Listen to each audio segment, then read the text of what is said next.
hello, and welcome to the Lost Archives. My name's Owen, and I'm the Dungeon Master of this ragtag group of heroes and adventurers. Hi everybody, I'm Claire. I'm playing Mira, who's a Dragonborn Sorcerer, half red dragon, half silver dragon. Originally was a bit of a politician, and now has joined the adventuring life, probably to a greater extent than she ever expected. Hi everyone, I'm Michael. I'm playing Lockie, a Warforged Artificer.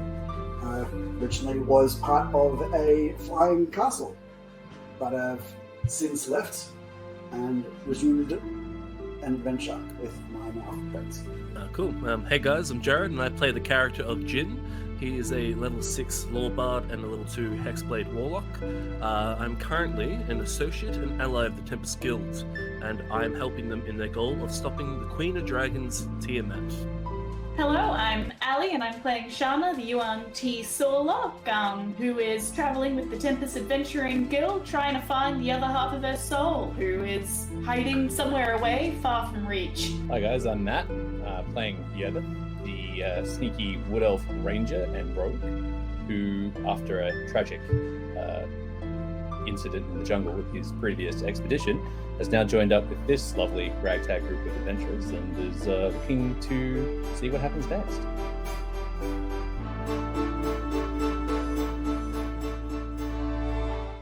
Hello! Hey! Hello, everybody. Welcome back to the Lost Archives. My name's Owen. I'm the Dungeon Master of our Tyranny of Dragons Campaign. Thank you. Thank you for joining us. Welcome. We are very excited to be jumping straight back into our favourite campaign.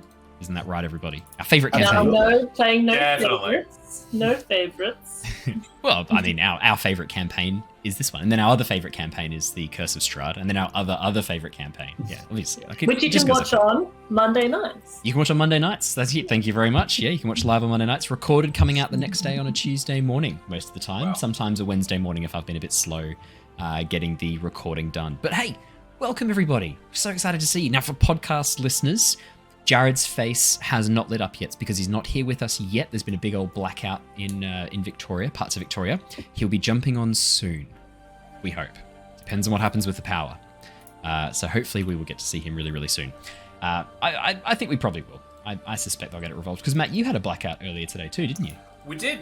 Yeah, we were out for about 3 hours. Only regained power around 4 o'clock. So yeah, something going on, definitely, with the power in the all Victoria at the moment. So yeah, sounds like they're like cycling it through or something, getting it tested out or doing some maintenance maybe. Maybe. Yep. Well, thank you everybody who came and joined us on Monday night for our Curse of Strahd campaign. It was a bit of a darker session last Monday. We got to explore more of the tragedy behind the ruin of the Durst Manor and what has happened. We sort of learnt the fates of most of the Durst family and the children's nursemaid Elizabeth, which was quite dark and a bit on the sad side. Jared's here. Hello, Jared. Jared's here. Hang on. Perfect timing. I don't think you can hear us though. Oh, you can. There you go. I've got it. Sorry. Hello, everyone. Sorry I'm a little bit late. No, you're all good. I was just doing a little recap of our Curse of Strahd campaign the last session on this Monday, which was a bit of a darker sort of dive into what's happened to the Durst family, and we got to sort of explore some of the tragedy behind the horror that the characters are experiencing and playing through in the moment.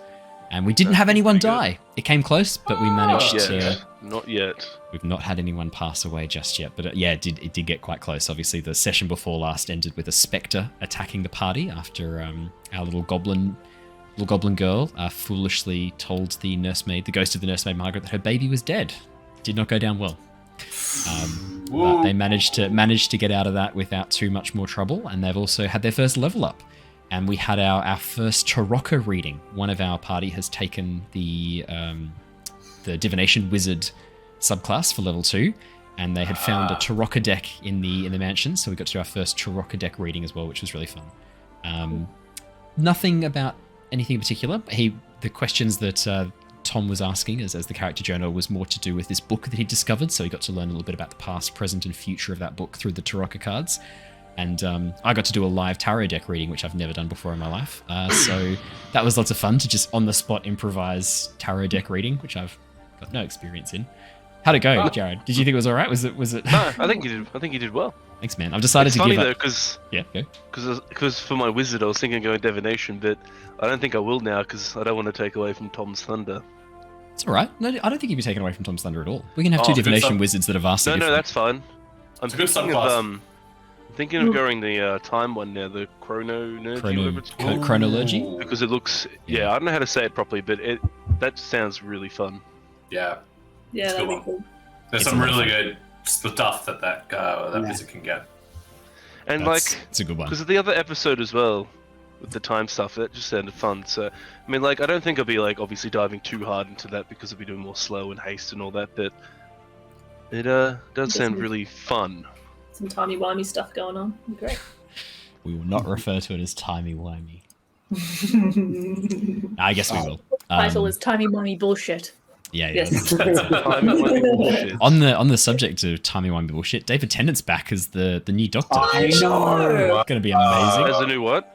David Doctor. Tennant's coming back as the 14th Doctor. Sick. But only for a special episode, I think. yeah. And then it's Nasuti. How do you spell it? How do you Yeah. pronounce it? Nasuti? Which also, if you haven't seen him in some stuff, he's going to be fucking amazing. Cool. He's Great actor. Oh man, Did you say sexist? Sex Education. Sex Sex Education. Education, he was so good. Incredible. Yeah. He's going to be fucking amazing. I reckon they're going to play him a bit more sort of empathetic than previous Doctors. I reckon they'll sort of play him with it, but then also a bit more chaotic. So that's going to be really fun to. There's just I'm just guessing, but I think it'll be really fun to watch. We also had thank you to the YouTube people who were requesting that I do more of the Wandering Village playthrough. I have now done so, and the episodes will be coming up every couple of days on YouTube. Nice. Yeah, sure. I'm really pleased you like the game. Me too. I'd only stopped playing it because I'd been distracted by other stuff, and I kind of had explored most of the stuff the early access had to offer, but you guys clearly like it, so it's back. There's more Wandering Village, and it goes horribly, horribly wrong because the longer you play, the more it escalates. And yeah, it's just disaster after disaster for me right now. So if that's your kind of thing, That's what everyone wanted to see. that's what everyone wanted to see. Well, the last episode I'd done, episode 6, was like, it's all gone wrong, and it's literally an entire episode of everything going wrong. And I kind of wrapped it up there thinking like, well, I can't recover from this really. I can never financially recover from this, and it's gonna be hard for me to bring this back. But people wanted more, so not only have I brought it back, I actually managed to recover from the shit situation I was in. So it's not bad. Thank you. I'm excited for more of that. The other exciting news as well. Pokemon Scarlet and Violet comes out soon. Very hyped for that. I know Ali's getting Violet. I'm getting Violet. Archie, who I'm going to be doing a playthrough with, we're going to do a multiplayer playthrough on Saturday mornings. He's also got Violet. So far we don't know anyone who got Scarlet. So we don't. Yeah, it's just No, you can't maybe actually trade. Matt needs to get Scarlet. maybe Matt needs to get Scarlet. What were you going to get Violet though, weren't you? Yeah, well, I don't know. I'll probably end up getting. I might get both because Yeah. Sarah might want to play a multiplayer playthrough with me as well. So Oh, that'd be nice. But how does the co-op actually work? It's literally like you both can appear in each other's world. So someone is the host from the looks of things. I've had a bit of a look at some of the leaks, and it looks like one person is the host, and the other person can come in and interact with things in their world. And you can indeed like catch other people's Pokemons. For example, if you're in someone's world and you see a shiny Pokemon come up, and you get to it before that person does, it's yours. That's a dick theirs. move, though, in a way. I'm just saying. It's like just- you're in their world and you've just taken their shiny. I'm not telling you how you should live your Oh. life or what morals you should live by. I'm just telling you what is technically possible in the game. Oh, from what the leaks have Legendary indicated. The Violet Legendary looks so much better. So but that's right. Like, It really but the does. problem is like the Paradox Pokemon, the past Pokemon look better, in my opinion. I think the That's past true. Pokemon look like I don't know why in Pokemon in Game Freak's mind, future means robots. It doesn't necessarily have to always mean robots. I really love the Scarlet one. I just don't like the tire in its chest. Yeah, everyone Yeah, agrees on I that. just don't it's a like bit- that. It's a bit Flintstone-y with the way that it I actually think runs. the design's cool. It's like, I It's don't have actually- wheels, but I'm going to use my feet anyway. It's Yeah. like, The why design is have a actually wheel really then? cool. If you just like made it look more like an actual chest instead of a wheel, like Well, but he doesn't have it for most of the time. It's only when he's in motorcycle mode that he puffs up his chest into these big wheels and then doesn't use them. He just runs. And then when he swims, Wait. he like inflates them so his head's tilted back like he's got a massive floaty under his chin and he's going like, hey, wait a sec, can the actual legendaries turn into bikes? yeah. Because Yeah. there's two. I'm seeing two pictures where like the Mate, advertise the names are Rhydon. Core Rhydon and My Rhydon. Like, couldn't be Oh, more wow. couldn't be more blatantly obvious with the names. Yeah. What the hell? If anyone, if I just caught you out and you didn't know that, you need to comment in chat and reveal yourself for the fool that you are for not realizing that earlier. Oh. Ali, we got one. I have a confession to make. I only realized that yesterday when someone else told me. I just think it's funny that Game Freak were like, people have HM slaves as Pokemon. Let's make a legendary into a HM slave. Yeah. That's exactly what they did. Yeah. Yeah. The other disappointing news I found out today as well is that you can't really customize your clothing very much. There's like 4 different uniforms and you're locked into them. Oh, I know. that sucks. Everyone's sad about it. So, so the grass starter looks the best one, but then apparently Third Evolution sucks, right? The Join evolutions. me in Grass Starter! I was Yeah. 100%. I know we're getting off topic for D&D. I may cut some of Sorry. this, but no. I have to join you on this rant. We can I talk was about it. I was Sprigatito the whole way, and then the Until the leaks came third. out, and I saw the final. Because I'd seen the second evolution, and I was going, yes. Oh my god, the second evolution looks Yeah. great. Oh my goodness, it's gonna be perfect. And then the third one leaked, and I was like, please tell me this is a fake. It wasn't. No. No. Meowscarada. Yeah, and the problem is as well that like I also really like the fire starter. The third evolution of the fire one, Fuecoco, is great, but there's already a really cool fire ghost that you get in Scarlet. Cerulege, the Mega Man with the sword, is already fire ghost, Yeah. and I'm going to use it. Which there's 2 alternative versions of. Yeah, There's so, a red and a purple version of it. Yeah. yeah, Armor Rouge and Cerulege. Cerulege, yeah. I guess you don't have to. You don't have to stick with the starter.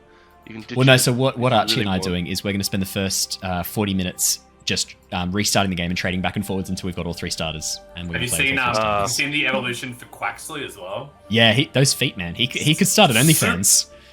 Yeah. What the hell? The third evolution of Quaxley is the most flamboyant Pokemon I think I've ever seen, and I love it. I think it's so Yeah, cool. I may He's pick a doing water the whole- Pokemon as the the only water starter I've ever picked was Greninja, and that may be about to change. Ah, yeah. Oh no, Mudkip. I did also play through.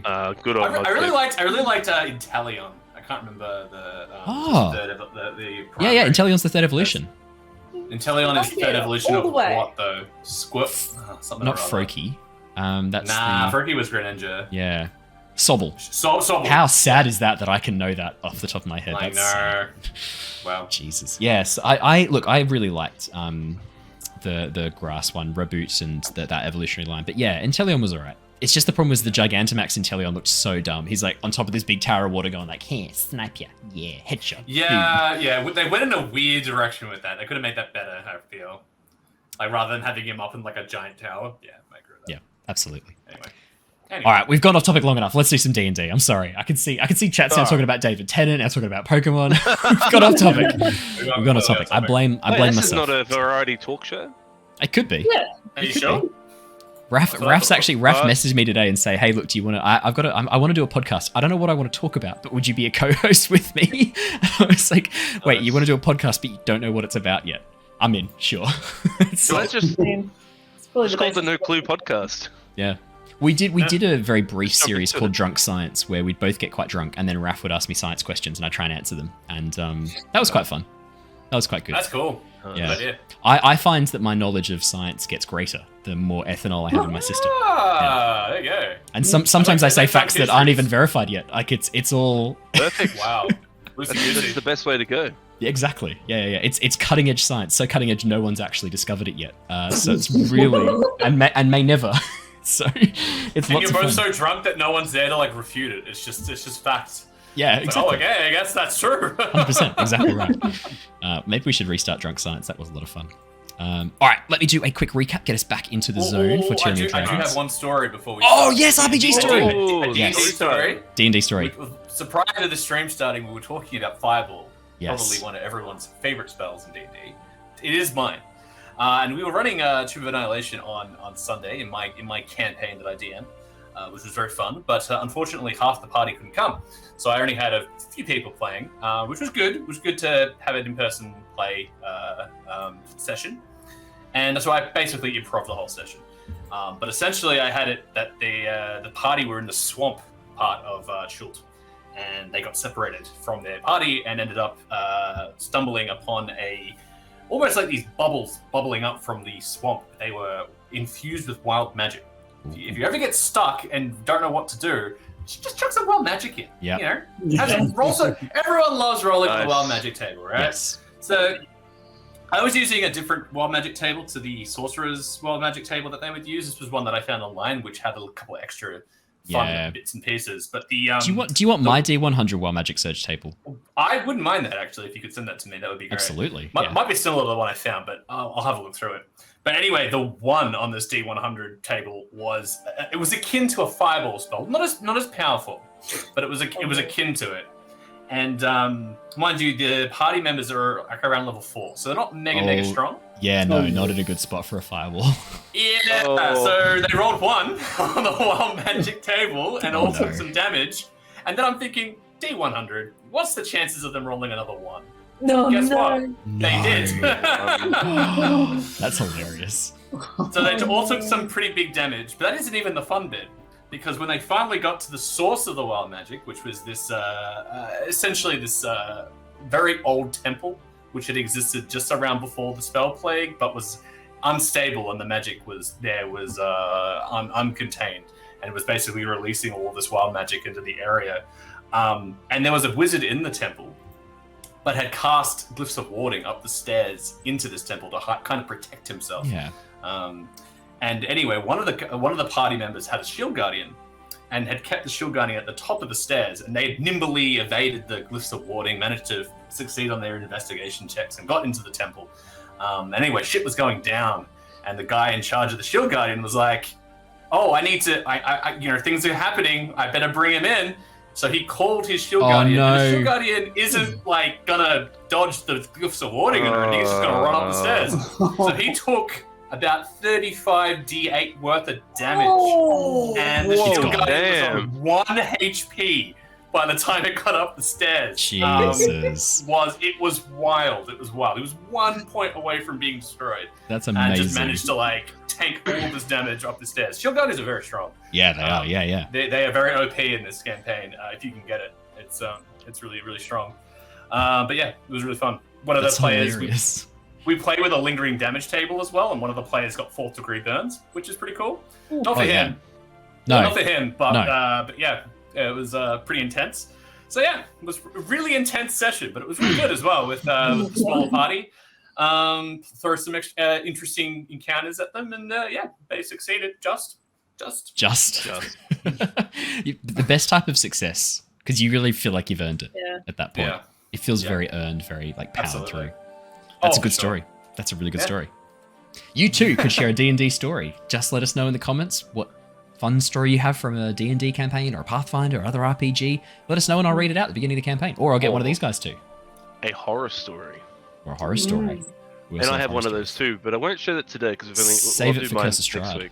Yeah, for the horror campaign. Well, as in it's more of a horror story, as in it was just a really, really bad yeah. Okay, they're also fun. Because there's horror and then there's horror. Yeah. That was horror, but I'll save it for Monday. Save it for Monday. That's a good one for Monday. All right, I will do a quick recap and then we will jump into the campaign. The Tempest Adventuring Guild, a group of mercenaries, explorers, and adventurers, has been working to thwart the machinations of a group known as the Order of the Dragon. This cult has been amassing power, wealth, and knowledge in an attempt to perform a ritual which would bring a dark draconic god, Tiamat, back into the world. Our story has been following the escapades of some of the members of this group: Mira, Jin, Lockie, Yervith, and Shana, who have finally been able to claim one of the dragon masks required for the ritual with Tiamat. The journey to find this item was certainly not an easy one, and has resulted in some changes to the party. They freed a petrified wizard, Balthazar. Jin has been able to free himself of the pact with his warlock patron, Varys. Lockie has been permanently fused with the giant Nexus node that they recovered, and Mira has learnt more about her connection with Tiamat. Putting on the blue mask transported Mira's soul temporarily to Avernus, first layer of the Nine Hells and current prison of Tiamat, who had been eagerly awaiting Mira's arrival. Speaking with this god, Mira learnt her bloodline tied her back through generations to Tiamat herself, and that her dual chromatic and metallic nature was by design. This talk with Tiamat revealed some other very interesting information. According to her, the Giants had been planning on taking back their world, the sanctuary they had offered the other races only ever meant to be temporary. The gods, afraid to lose their worshippers and therefore their power, were responsible for the vanishing of the Giants. When Tiamat threatened to reveal the secret to the world, she claims she was sealed away as yet another betrayer god. Last session, Jin and Yervith contacted Lyra, currently trapped in spirit form in the Fey Wilds. It was revealed that Lyra had been learning a lot about a new form of druidic magic based on decay, and while there, Jin's Anstrith harp, instrument of the bards, drew the attention of the Queen of the Seelie Court, Titania. After an impressive rendition of a traditional elven ballad, Jin's proficiency with the instrument impressed Titania, who has granted Jin her favour. The group now head for Drelmethion, the capital of the Elemental States. The proceeds from the library that they had ransacked, heavy in their pockets, weighing them down with much gold that they wished to spend, and the promise of a flesh-sculptor, someone proficient in a very specific type of transmutation magic that may be used to help recover Lyra's body, and therefore her soul. And that is where we left off last session. We all talked through what you guys did in your downtime, so we are going to jump straight back in after a short time skip of 2 days. Your ship, an Air of Decency, has been flying over the land below, the southern part of Oshia, an area known as the Elemental States that is ruled over by the Ganassi. You've been traveling over land for some time now. This southern portion of the continent of Oshia resembles very much southern Italy or the southern Greek parts of the Greek islands. Very rocky, hilly terrain, but with dry grass fields, olive trees, small forests, very sort of Mediterranean, hot, semi-humid coastal vibes all the way along. And as you approach the capital city Drelmethion, the towns below begin to give way to vast areas of farmland. And in the center of this area of greenery surrounding the city and groves of trees and orchards, you can see rising from above a series of towers, spires stretching into the sky, joined by archways of metal. The sunlight reflecting off this gives a almost coppery, silvery glow as the sun rises behind you. The light reflects back. The city itself appears to be made of intricate metal design, reflective surfaces and glass, with vines and trees growing up through the city streets, giving this a very strong juxtaposition between the natural and unnatural worlds being joined and brought together. The airship, an Air of Decency, comes in and docks at another series of airship docks. Around you can see other airships that have travelled from various other parts of the world. A dwarven airship, clearly fresh with supplies from Balmir, the mountain dwarf kingdom, is unloading a series of oars. Very obviously a dwarf ship because of its sheer size. The ship seems to be made of wood and iron banded around stone, and you can see that it is propelled by a series of massive crystal lattices letting off this almost like mirage kind of heat shimmer from underneath it. You can see dwarves dressed in large amounts of chainmail, wielding vicious weapons on their backs, carrying absolutely huge amounts of raw, unrefined ore down the gangway and towards the area of the Smith's town in Drelmethion. As the airship docks, Leosin sort of gives a bit of a cough and looks towards all of you. Well, I'll let the crew know that they can have a bit of a chance to go grab a bite to eat and maybe have a few days of rest. Oh, Jin, I'm so sorry. I almost forgot. While you were having a nap last night, while you were sleeping last night, Griswold popped in. He said he had a parcel for you. I'm so sorry, it slipped my mind. Here it is here. And he passes over a wrapped bundle, wrapped in leather and bound by twine. I take it and thank you for that. Yes, perfect. I also have a little other surprise for you. While I'm gone, can you look after this chap? And I literally bring in my fine greater steed, Owen. Okay, so as Jin is on the top deck of the airship, one of the days of rest, Jin, now that you've got this spell, you spend a bit of time reflecting and trying to connect, trying to summon this greater steed as you cast the spell Find Greater Steed. As you reach out with your mind, you don't feel any instant connection, and then suddenly there's a vibration from the Anstrith harp on your back.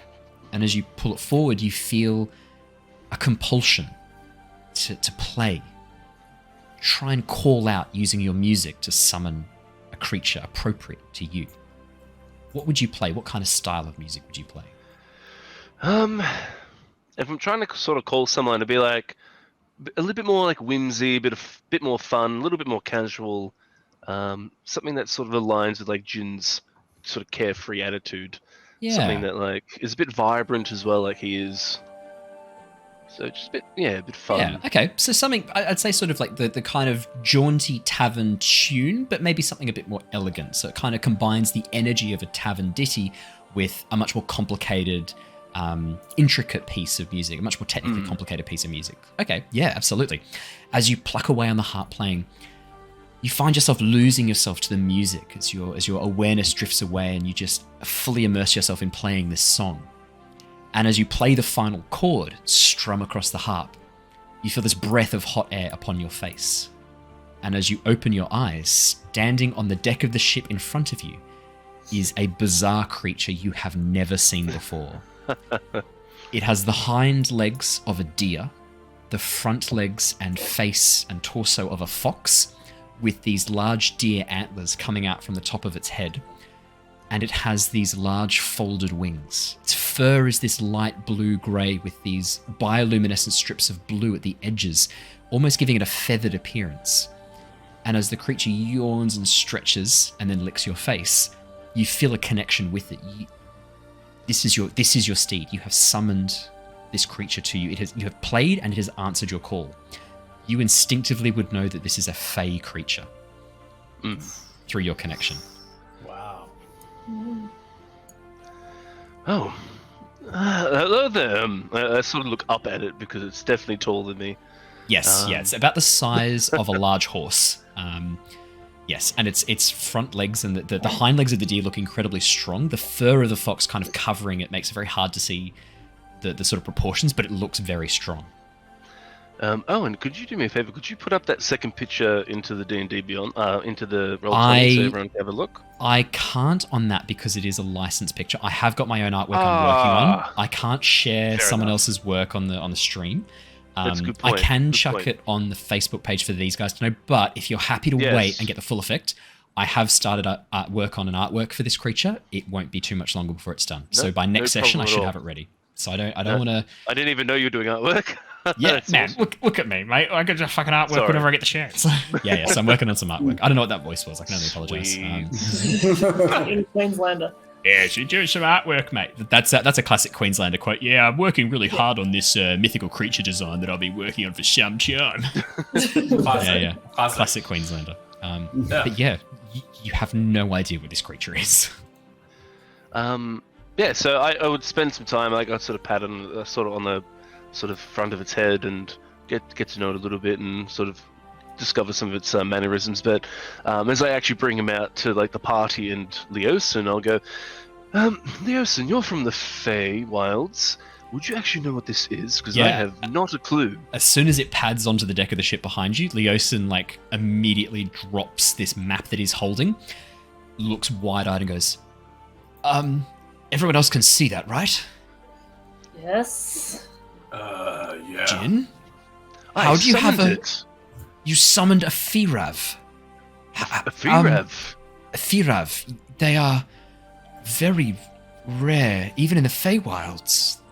How did you summon this? Well, when I got kissed on the forehead, I got some, well, must be blessings, because I could discover that I could almost summon like a creature or a mount or something, and or a steed, and even before I know it, this chap popped up. Wow. That's amazing. Firav are very rare creatures. Some members of the Silly Court ride them as steeds. Eladrin, who have particular favor amongst the Silly Court, will sometimes go and hunt and capture the cubs and train them. They are fiercely loyal. Huh. Well, there you go. Did you hear that, everyone? I'm favored. Favored? Nice. Yes, nice. Yeah, I'm pretty sure that Leosin would laugh at that. Oh, that's very good. Very good. Yeah, Claire? Actually, it does. Just say out loud what you typed. Say out loud what you typed. Thought so. Princess Mononoke. Very Yeah. heavily inspired by Yeah. Princess Mononoke. It does. It This does is- give off that vibe actually. Now that I This look is a at it. creature very inspired by Studio Ghibli and Honey, the- we were just watching that. oh, love Princess Oh, I Mononoke. love that movie. Brilliant. Yeah, this is very much Yeah. inspired by Princess Mononoke. It's a cross between a I think they're a Kirin and a Kitsune. Oh damn! When I look at it, it actually looks a bit like the forest god. Yes, it does. Yeah. Oh, the picture I've sent you is the closest I could find online for my idea, but it doesn't look exactly Yeah. like that. I've got a better. That was just to sort of get an idea of like, is that what you imagine when I say this description out loud, so that I know Gotcha. when I draw it, it's correct. Sweet. Very exciting. Well, Firav. Firav. Okay, interesting. Got to come up with a name for the little bugger. So, figured that Little out. bugger. He's pretty big, Jin. He is, isn't he? Steve. Is he going to be sleeping on the deck of the ship? Do I need to try and like make a space underneath for him? I could convert the prison cell that we have set up into a stables for him. I'll leave that up to you, my friend. Oh, I bet you will. Yeah. Yervith's gonna look down at Eleanor. What's Eleanor doing? Eleanor doing at this point? Yeah. So while you guys have been talking, Eleanor and the Firev are reaching out. The Firev's very long lupine neck. Is it lupine if it's a fox? I guess it technically would be lupine if it's a fox. Yeah. Stretching out, and their noses sort of sniffing each other. You can see like one leg sort of tense up. Eleanor has one leg up in the air. The Firev has like the two front paws stretched back on sort of leaning down. They're sniffing each other very cautiously but curiously. And Eleanor's tail sort of wags a little bit. And the Firev like snorts and moves back and then comes back down for another sniff. And then licks Eleanor's nose. And Eleanor does a little bit of a yapping bark and then begins sort of like running and sort of frolicking around this creature. And it does these little like play bounces around her, but doesn't sort of engage in too much more play than that. Yeah. Nice. Love it. Incredible. Pets get along. Yay! Well, awesome. I don't know about names yet, but Rav doesn't sound too bad, actually. We'll figure it out, though. Do you say Rav or Yeah, Rav? Rav. Call Rav, like Rav, yeah. I guess. He lives on. Rav's not a bad name. We'll think about it, though. We'll come back to it. Let's see if he actually she, I'm not sure. As you say she, it yips and gives you a little nudge. Got you. Well, if she likes the name, we'll come. I'll sort of, run some by her. But for now, let us hit the city. You don't want to open your present from Griswold? Oh, I'm being quite curious just to see what it is. I have to say, forgot about that. I want to know Yes. what it is too. I've been waiting quite anxiously to see what's Please, in this parcel. Leosin, do the honors then. I'm not opening your present, Jin. No, please. You can open it. You're not getting it. So. Well, but if I like it a lot, That is true. What do you think of that? What do you think of that, Rav? I don't think that's good, is it? she sort of like leans over and sniffs the parcel, and licks it a few times, and then tries to take it off Leosin. Like just bites down, like sort of like sniffing, and then tries to pull it away. He's like, Wait, no, that's you not a can have toy. it. That's not You a can have toy. it." He like lets go. She tears it up and begins like tearing her head backwards and forwards, and the parcel rips open, and this bundled sort of like strips of leather and metal sort of fly out and smash into the deck of the ship right in front of you, Jin. Oh, As she begins like Perfect. bending down and tearing apart the wrapping, tearing to pieces and okay. You throwing can it off have the deck of that. the You ship. can have that, I guess. It's like when my cat gets a cardboard box. Foxes are very cat-like in some ways, so Oh, I'm right. leaning into Let's that a bit check for the out behavior. Let's check out this armor. Jin, as you lift up the armor, you can see that it is very exquisitely made studded leather armor. The studs themselves actually are marked with a series of glyphs on all sections of them. I'm going to add to your inventory glamour weave studded leather armor, Ooh, which is something that you, I think, have been needing for some time. When you change your form, you have to change clothes, and that's a real bugger. With the glamour weave, you don't need to do that. There you go. This is actually really funny because, like, you know how I sent you those two messages, but then I took them away and I deleted Yeah. them, and I said, "Don't worry about it." I Yeah. was actually going to ask if you could put like glamour weave on the item, Oh, but I that's didn't want to amazing. overstep your Oh, wow, creative. what's that, Like, That's the no. I'd come up with something different, and then I sort of sat down and thought about it, and this was better. This fits what you've needed for a while. as you sort of pull out and begin looking over it, Leosin squints and goes, "Oh wow, that's Griswold's incorporated some glamour weave. I didn't know he knew about that magic. That's very specific Fey magic." Oh. Huh. There's a lot of Fey going on around me at the Yeah, moment, isn't there? people are really trying to, like, it's like when they discover that you have a little hobby, and so everyone buys you presents around that hobby because they think that's how it defines you. It's kind of like what's happening here. Please don't pigeonhole me, everyone, and I look at the whole party. I do more than just the Fey person. I'm not the Fey friend. I mean, well, you are a little bit. I mean, Get yeah, typecast. yours is right. You are. You're the token Fey, Jin. Yeah. Token Fey. Favored by Titania, you have a Fey steed, you have a Fey armor. I mean, And instruments. You are a Fey as a changeling. instruments. Instrument of the I am a bards. Okay, I need to. I mean, if you're trying to break down stereotypes, you're not doing a great job. I need to find it. I need to find out who. Who I said need anything a about new breaking them identity. down? Pull them up. You know Build what? them up. We're going to the elemental states. Everyone, close your eyes for 6 seconds. I did. Anyway, Leosin doesn't Shit. close his eyes. Just Neither Okay. is Lockie. Because like, the other. look, you guys can close it or not, but I'm going to shift into a genasi because we're going to the elemental states. Hey. so he watches So I'm as gonna that go- wave of white flips over, and then what color skin follows? What type I'm of going to ganassi? go the fire genasi because it's a bit Yeah. more flamboyant.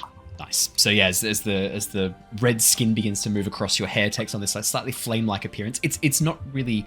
It doesn't have the same effect as an actual fire ganassi with the flaming I hair, get it. but it has sort of got this charcoal swept back hair, and your changeling form is able to imitate I like some of that, the effects actually. of it. Yeah. No, I the like red that skin and the charcoal charcoal swept black back hair. Maybe like Yeah. a little bit like lava infused to like make it look like that. Yeah, so it's almost got like little red Molten highlights almost. at the tips. You've got Yeah. frosted tips, but they're like magma tips. Like Guy Fieri. Oh, no, Guy Fieri. Guy Fieri. He even wears a fire. I'm Guy- he wears, I'm like, Guy the flame Fieri. shirt. I love Guy Fieri though, so it's fine. I've always endeavored to buy one of those shirts. I'm Guy Fieri. And you know what classic ganassi outfits look like. A lot of very sort of like very modern looking clothes, suits and jackets and things like that. Very so the best sort of description is almost like a little bit semi-futuristic, like cut suits that match the tone really closely. Often they wear like undershirts that are buttoned up or under tunics, but then these jackets and cloaks that look a bit more modern. And as you I'm gonna go take with on the that flame appearance, shirt, like Guy Flame shirt? Fieri. okay, you watch as the glamour weave armor shifts and changes with you, and transforms Whoa. into this sort of like white tunic with these flame motifs along the bottom. Oh, that's very tasteful, Jin. I like that a lot. That's good. I feel good. This feels good, doesn't it? Well, shall we hit the states? Lead the way. Be my guest. Really? Perfect. Awesome. You Are guys we head going down the straight to the- gangplank. Also, what were you gonna say? I was just gonna say, are we going straight to the shops, or are we gonna go seek out the The flesh. people in the city first? Oh, you mean the flesh sculptor? Maybe. Probably I should think go we want see. to lead on that first. Oh, yes, We I'm probably going should to go speak to one of my Harper Sorry. contacts and come back and meet you. I Yes. thought you want to do some shopping first. Ozalor, Walter Ganassi, lovely guy, and he's our Harper contact here in the city. I'm going to have a chat to him and get him to come meet you. I thought you'd want to do some shopping first, though. Sorry. No. I think No, I realised Shana's we didn't just discuss pretty keen. I think to get this Yes. going. I mean, hey, it's Understandably. one step closer to getting Lyra back. That's very true. Well, good luck to you. Enjoy the city. I believe the market district is actually quite near the airship docks. It's only sort of a little bit of a walk if you head a little bit southeasterly of where you are now, down the main road. I believe you'll get there in no time at all, if I remember the layout of the city correctly. I think that's right. You'll be fine. Gives you a big thumbs up. Quite All right. possibly we might get some local pointers as well, Shana, if we keep our Mm. eyes open. Yeah. Always a good idea. Keep an ear to the ground. All that. 2 years, as often as I could spare them. Nice. Yes. Nice. As you guys head down the gangplank and across the airship docks, you can see that the dwarven airship that was unloading a series of ore seems to have finished. Does anyone here speak dwarven? Yes. Mira does. do. Probably. I speak primordial Yes. though. Is that going to help a lot in the elemental states? Yeah, it does. Yeah, Primordial will come a little bit handy. Yervith speaks Dwarven as well. Perfect. Hell yeah. Mira and Yervith. As you guys walk down the gangplank, you can see carved in the side of this massive airship is a series of Dwarven runes. And you can see that this is called the Wind's Gambit, Cool. is the name of the ship. And as the dwarves continue unloading, you can hear a couple of them talking in Dwarven to each other. Nothing too interesting, but a bit of like, right, we've got the rest of the iron ore off. We need to make tracks back to Balmir before it's too late. We need to get back there to transport some of the more precious metals. Another female dwarf speaks up and goes, are we doing another delivery of adamantine in the next 2 months? I don't understand what's the rush. Like, war is coming, lass. Got to be ready. Protect our own. And make a bit of a buck on the side, as it were. Oh, yeah, of course. Make a bit of gold on the side. Always a great way forwards. And as they continue moving back up the gangplank, they just walk past you, and the dwarf mutters in Dwarven, "Excuse me, big job," as he walks past you and pushes through. Excuse me, and I say in Dwarvish, Oh. excuse me, which is the way to the markets? The male dwarf, who's dressed in this ankle-length chainmail, massive belt tying off around his midriff, turns around very slowly and looks back at you. Very dark, coal-black hair, this massive beard, but braided really beautifully into a series of knots that tie down around into his belt. And he turns around and looks at you. Hey, not a bad attempt at Dwarvish for an outsider. Thanks. I have a bit of a lisp, but that's okay. Oh, your accent's not too bad. It's rare to meet a Dragonborn who knows how to speak the great tongue. Just bow respectfully. Oh, and polite as well. Yeah, I would probably Yervith would probably be standing nearby as well. Just because he can understand Dwarvish, just waiting to jump in maybe.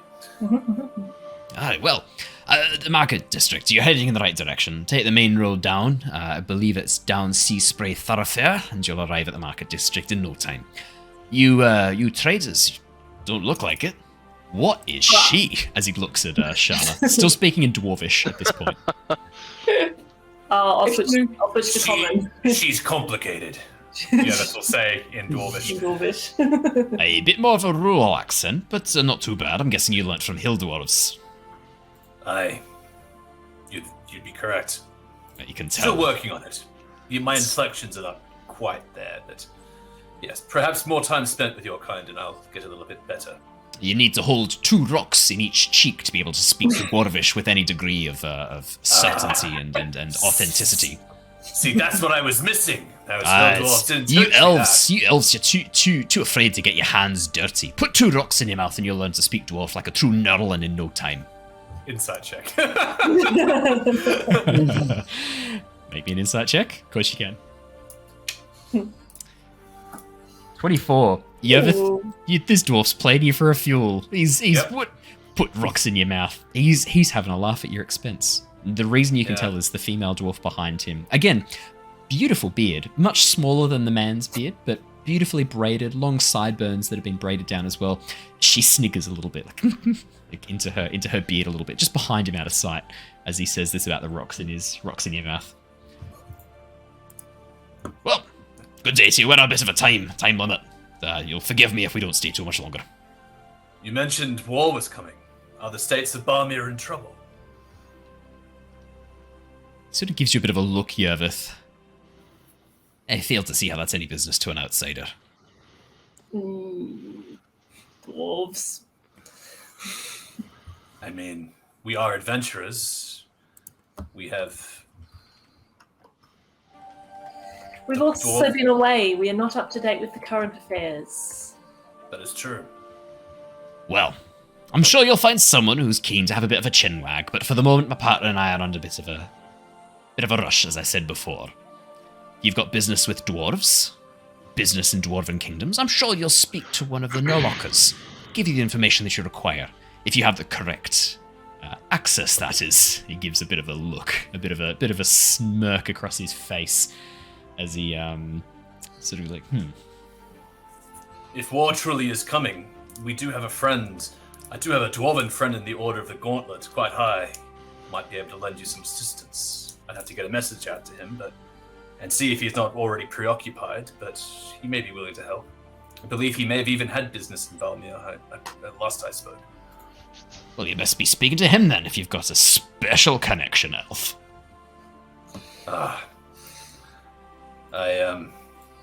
Well, I best be off then. Good luck on your travels. Good luck to you too. And the female dwarf sort of gives a bit of a chuckle as he turns back around, and then they begin walking off. I'll turn to Yervith and say, "Don't mind them. They're from the mountains." No, I know. I've spent my fair bit of time around dwarves there, especially given our prerequisites with the elves. It's always found a little bit of animosity with them. Can I say in Dwarvish to Yervith, where did you learn to speak Dwarvish? Of course you can. Yervith kind of looks up a little bit and goes, "I've been around a little while. Picked up words here and there in my travels. My work with the Historic Society has seen me go to a fair few places around Nostea. It pays to know a little bit of the local tongues when you're in those areas to help get by." Similar to me then. Still, it was kind of useful. I just kind of wave at Shana. He was just interested in you. I wouldn't worry, but he said the market's this way. If you could trust him, that is. Oh, you elves. Did they say anything that wasn't trustworthy? This way isn't going to go down Murder Alley, is it? I mean, he did tell me to eat rocks, so... I mean... That seems rude. Yeah, I thought so too, Lockie. They're just a bit standoffish. And here I am offering our assistance to whatever troubles are happening in Balmir. Perhaps we could hear more about it in the city. We have been away on assignment for a while. As you said, ear to the ground. Nose to the ground? Yeah, nose. Yeah. Oh, One of those. Perfect. I'll take it from that point. You guys continue walking onwards. The first thing that strikes you about the city of Drelmethion is how beautiful it is. It's not like any city any of you have ever seen before, except for Jin, who has been to Drelmethion before. Very, like, a lot of the towers and spires, as I said, are made from metal, with strips of glass running down them in these almost uninterrupted veins of glass, forming windows that cut across floors and travel up the full side. Most of these buildings and these spires have hollows carved into them that are designed to allow for plants to grow up the side. And as such, a lot of the city has this overgrown look to it. But as you look closer, you realize that a lot of the growth is very deliberate. These plants are being encouraged to grow up along the sides, forming these intricate spirals, and are being very carefully tended to. As you walk through, you can see there is a legion of earth and water ganassi moving throughout the city, dressed in these very utilitarian overalls, all marked with this symbol that you don't recognize, this circular symbol in the center of the chest, with these spiraling patterns forming these intricate, almost stylized shapes of the four elements in the center. And they seem to be some sort of official uniform they're wearing as they move throughout the city and begin tending to a lot of the plants. Some of the water ganassi using a form of shape water to cut sections of errant plant work off, and some of the earth ganassi using a variation of mold earth to move and shape a lot of the soil around it and to aerate the soil a little bit more and allow for permeation? Permeation is the word I'm looking for. Permeation of the water that's being created by the water ganassi. Just had a real mind blank there on the word permeation. It's hilarious. As you guys continue through, as I said before, very kind of futuristic vibe to this city. A very huge contrast to the rest of Oshia and Nostea that you've explored before. The clothing is very clean-cut suits that have no buttons or markings. They're all just sort of like the shoulder pads, arms rolled up at the sleeves, and then straight cut down the center of the body, allowing for a tunic underneath to shine. And a lot of the tunics are actually brightly colored with patterns, but a lot of the outer jackets tend to be quite single colors. And as you watch, you can kind of see there's a bit of an association. A lot of ganassi with the same coat colors tend to be spending time with each other. but there's a huge mix of all the different types of Ganassi. Like the actual type of Ganassi they are, water, fire, earth or air, doesn't make any bearing as far as you can see on who they're spending time with, but there seems to be a whole class structure here based on clothing that you have no idea what's going on here. Jin, you vaguely remember something about the working classes have different uniforms that they wear. It's quite a tightly controlled state, the elemental states. You don't remember much more than that. You were quite drunk at the time. Not too much more sunk in at that point. But yeah, you can see that they tend to be moving around in most of their groups. It looks like, because it's quite early morning, around about 9, 10 o'clock that you've arrived, you can see a lot of Ganassi are actually heading off to work. A number of the buildings look to be locations not just of people living, but also locations of work. There are a number of shops built in. And as you get onto the middle of this street, Sea Spray Avenue, you can see down at the end a multi-tiered structure, all open air with intricate, almost like coloured canvas flags waving down and forming these ladder structures around it. 4 or 5 layers, and this is clearly the markets. You can see that there are a number of Ganassi moving around. There's stalls inside this covered area as well. And on the top, you can see this massive revolving illusionary symbol of a fire Ganassi holding up this metallic sphere. Clicking his fingers, the metallic sphere splits into a few different parts and flies around his head, and he catches them one by one. And then the image shimmers and goes back to the beginning where he's holding the sphere and he throws it up. Illusionary advertising for Ganassi. Wow. As you guys head down the street towards the market district, which is this multi-layered structure, as you arrive out the front, you can see there are a number of Ganassi, mostly young female Ganassi, dressed in these orange jackets, looking around and like waving to people as they come in and directing people as they approach and going, "Oh yes, you need to head upstairs and then along the left. Oh yes, very, very good." Giving them a wave off. I think I start realizing that probably my outfit was maybe like from 5 years ago when I was here, so I'm probably outdated. 5 years? I'd add a 0 to the end of that. Granddad. Well, I don't know when Jin was last year. Oh, Jin was there 5 years ago, but you're wearing like very out of date clothing. Yeah, that's what I mean. Like it's outdated. I'm looking not around by 5 years, like by 50 sweats. years out of date. I'm sitting going like, it's like the Avatar like episode. I was about to say it's exactly like when Aang goes to the Fire Nation and thinks that Flamio, my Flamio, hot man. Yeah. I'm just doing like all these like old, out of date like. If you want to say Flamio hot man, I'm happy to allow that. That's hilarious. Is that an old one from back? You don't know. Like... You've got no idea. Just you can say it though. No, I'm not gonna say it. Okay.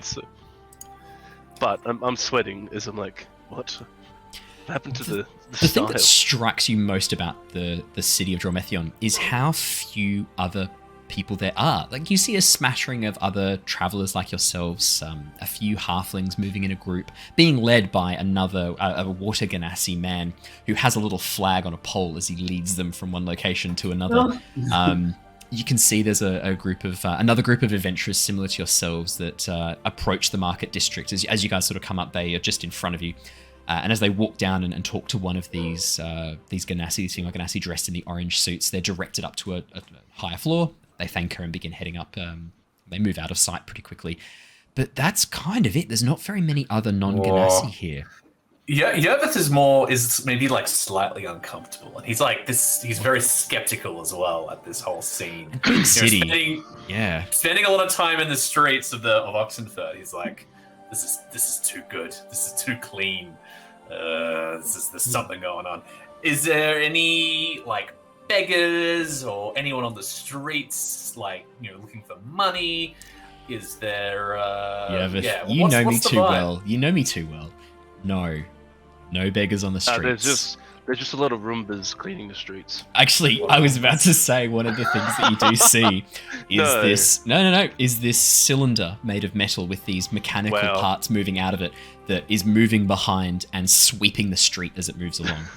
And you can see that sitting on top of it is a small gnome driving it, and he's like pulling this lever, and then this arm comes out and grabs a piece of ripped up paper, stuffs it inside the trash can inside. You hear this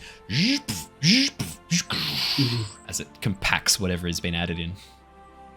Just like shakes his head a little bit, like, wow, okay. Then he's just gonna look for Thieves' Cant to see if he can see anything that's familiar to him. Ooh. Look for Thieves' Cant. Yeah. Like any Yeah. sort of Signs come symbols up? or anything? So so Yeah. Thieves' Cant's kind of the spoken version. Thieves' Runes are the written version. You speak both. Being Oh, proficient in okay. Thieves' Cant. This is just because Cant specifically is a spoken form of dialect, which is really funny that they call it Thieves' Cant, and then there's also a series Right. of written runes. Didn't know that. It's just D&D not doing their proper lexicography research. As you look around for Thieves' Runes, there's a lot of symbols here. Do you speak Primordial? Yes. Okay, there's a lot of symbols here you recognize. You speak Primordial, so you recognize all these symbols here. You're looking for symbols that look out of place. You're not really seeing many. Most of the signs seem to be in Primordial. Most of them seem to be appropriate for what there should be. No sign of any thieves. No sign of any runes that would seem familiar to you as as indicative of an active underground element Wow. that Okay. you see. That's a good question. How many speak Primordial? I know Shana does. Matt I can. does. Yervith does. Yeah, I got Jim it from my does. beans. Okay. Oh, from the beans. I got Yeah. I got the He learned primordial, Primordial language from the eating beans, Magic Bean. which doesn't make much sense, but the Did- beans. I'm sorry, the beans? Did any of the powers gained by the beans make much sense? Shana got a wish spell. I mean, let's I not... got animal husband. No, husbandry. I love that Emmerich learned about You, what was it? you Agriculture? can just climb up Agriculture. walls now. Yeah, That's a hydroponics. thing. Emmerich learned about hydroponics. If I remember correctly. Yeah, Emmerich was like hydroponics, or it was like irrigation or something. Yeah, it was Something crop really irrigation. It was weird. crop irrigation. That's right. That's it. So weird. So weird. But yeah, that's what you guys see. As Love you it. guys are sort of standing around outside the market district, looking around, you're sort of looking for things to see. The rest of you kind of looking, being like, "Oh my god, this city." One of the Ganassi sort of sees you guys looking around and steps up. You can see she's an Earth Ganassi. She has this very dark brown skin with little points of crystal vein, these purple veins sort of running through certain sections of her skin. Dressed in the orange coat, and as she walks up, you can see she looks quite young. Her braided hair is pushed back and tied back into a very short kind of braided top knot. She walks up to you. Oh, hello there. Are you a bit lost? Can I help you out? Ah, Flamio, my good rock man. She gives you a look. Oh, Struth. Flamio. Hot man. Rock man. Because you do it by the different. But you said to me, Nice. rock man, even though I'm a rock woman. Do I say hot man to you because you're a fire ganassi? Is that... I've not heard this before. Is this like old people lingo? It was quite popular when I was last here. Oh, sure. That was Okay. a while ago. Cool. Okay, cool. You look Yep. a little bit lost. I'm here to help, like, guide you if you need a bit of a hand. If you need someone to take you around the marketplace, I'm here to do it. We're interested in doing a spot of shopping. I was wondering if you could point us in the right directions of the markets. I see they're exceptionally large. Oh, here's the markets. You found them right above me. That's them right there. Yes. Yes, is there a best particular... proprietors of. Oh, sorry. Go ahead. Oh, I was just going to ask, is there a particular section that you can point us to that's mainly focused around combat and magical armor and the whatnot? Is it all Magic sort of items. grouped Yeah. together? Yeah, so obviously you can skip floors 1 and 2. That's all for produce and food. We'll take you up to floors 3 and 4. I can go with you if you like, if you need a bit of a hand finding things. What is your name? I'm Amethyst. Yeah. Lovely to meet you. Amethyst. Oh, I get it because of the. Hi. Lovely to meet you. Because I'm of the what? Fieri. Because you've got the purple. Oh, no, they're scars. I heard that I was given that name before I got these. I wasn't scarred as a baby. Oh, my apologies. Sorry. Yeah, as Oh, Earth it's like Ganassi get hospital. bigger, sometimes our skin doesn't quite keep up with our growth. You can get little cracks in it like this. And she points to her cheek. There's a very small crack there on her cheek. Little Ah. purple gemstones underneath it. That's okay. Convenient. All good. Mhm. Well- Sorry, my apologies. Lovely to meet you. I'm Fieri. Fieri, nice to meet you. Hey. Nice. If you want to say your names, we can skip over the bit where you introduce yourselves for the millionth time to Yeah, an NPC. You'll just introduce yourselves as your names. We've done this so many times, I'm happy to just be like, you guys introduce yourselves. Oh, wow. You guys have come a long way. And by airship too, you must be a pretty big adventuring party. We get a few coming through every so often, being so close to Oshia. Get a few people coming here looking for some good items. Do you have stuff to sell as well? I could take you to a pawnbroker. I have a couple of things. But are you a guide? Yeah. I'm a personal shopping assistant. Are you? Do we have to pay you for this No. service? Or? Covered by the elemental states, by the graciousness of the 4 elements. Inside check. Yeah. Inside check. Yeah. Insightness. While doing that, Lockie will ask, is there a place for enchanting or disenchanting items? Yeah, there's a few different places I could take you to. Yeah, I could do that. 15 Mira.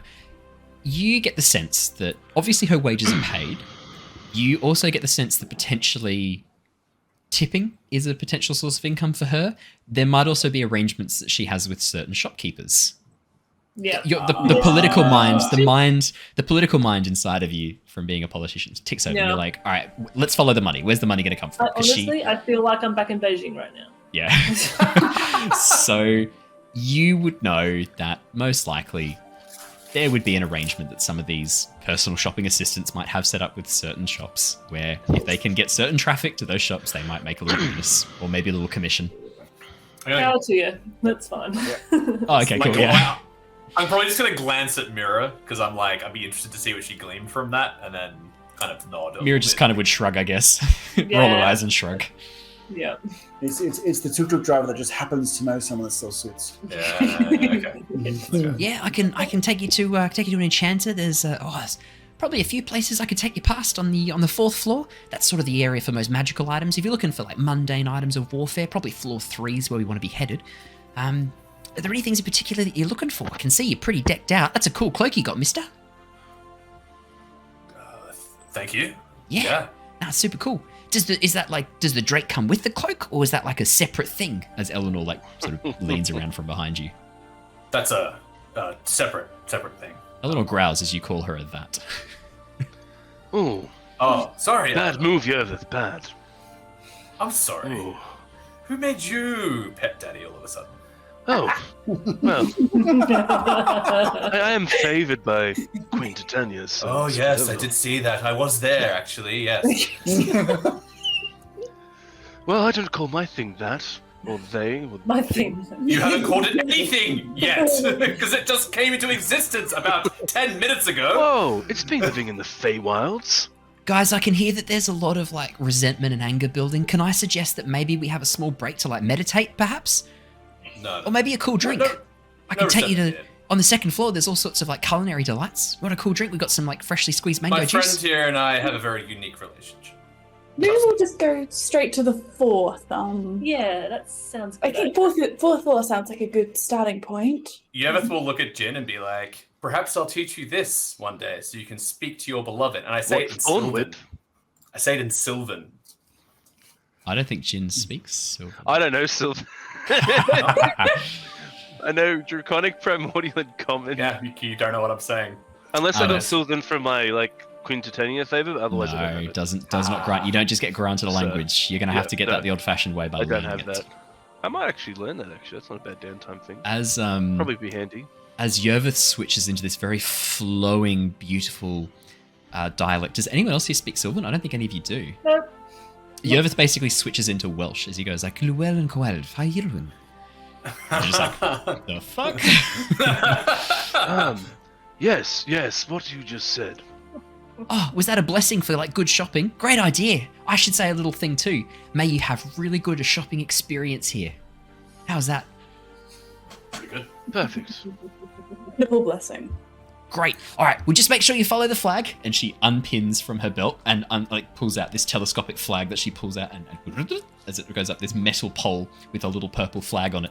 Purple for Amethyst. You can follow me now. She begins waving the flag. Oh, this is kind of adorable. Oh. What have we gotten ourselves into? Just be tourists for a time. I'd rather be back in the jungle than face this. I'm with Yervith. How quiet are you guys being with this? That's whisper. That's dangerous. Okay. I don't say that loudly. Okay. I say that under my breath. Whisper. Yeah, I say that under my breath. Yeah, that's fine. That's fine. I will quickly, as we were walking away, I gotta try to play it cool before, but I will lean into Yervith and be like, what were we actually speaking? I have no idea. Be cool. I whispered back to him. I was speaking Sylvan. I thought Oh. you might have picked that one up. No, you have to teach me that. Sure. Perfect. As he walks away, I put on a little sign that says "Kick me" with mage hand. As you guys walk past the other personal shopping assistants, this water ganassi male with long seaweed green hair reaching down across his shoulders, and you can see that there's this like almost like rainbow mist above him from the condensation off his hair. As Yervith walks past, he goes, "Oh, mate, here, let me grab that for you." And he pulls off this sign. Some little rapscallion put a sign on your back, mate. Lucky no one kicked you, hey? He scrunches it up and puts it in a bin. I give Jin a bit of a death stare. I didn't even touch you. Oh, Scout's honor. I used mage hands, so I didn't actually touch him with my hands. I still look at you. I know your tricks, Jin. Don't be like that. As you guys walk into the market district, the lower floors are chaotic. There are ganassi everywhere, and the stalls are, while somewhat neatly arranged, very busy. This whole lower floor seems to be fresh produce, and you can see that there are rows and rows of fruits and vegetables being hawked from a number of sellers. Ganassi sort of crowding around, buying things, shoving them into bags. You can see there's a couple of air ganassi flying across the ceiling as they sort of float on these little clouds, moving across, snatching up little bits of fruit from the sellers and chucking down some coins as well, getting the occasional "Oi, fuck off!" from one of the earth ganassi. It's like this air ganassi flies over and just grabs some fruit. And that's another water ganassi was trying to purchase this fruit that the air ganassi just took. Amethyst leads you immediately to the right and up a set of stairs. The stairs that are set into the side of the tower are made of stone with these almost like silver bandings along them, forming these intricate pathways. And you can see that there's paint on the floor in different colors showing different lines. And for those of you who speak Primordial, they have level 1, level 2, level 3, level 4 on them as the paint leads up and then takes you to different floors. You just literally followed up the stairs. She takes you all the way up past the second floor, which looks to be less fresh produce and more refined foods and readied foods. You can see there's a number of restaurants that have been set up as well, and some food stores that are selling all sorts of various delicious looking goods. One store that you walk past is a fire ganassi man who looks a little bit similar to Jin, and he is frying up this massive cauldron of bright red, almost like a falafel consistency. And the steam and smoke coming off this smells delicious, but very spicy. As he's just flipping them away, and he's like, "Yeah, come get your flaming hot flakes!" And he's just flicking them around, getting these spicy falafels cooking.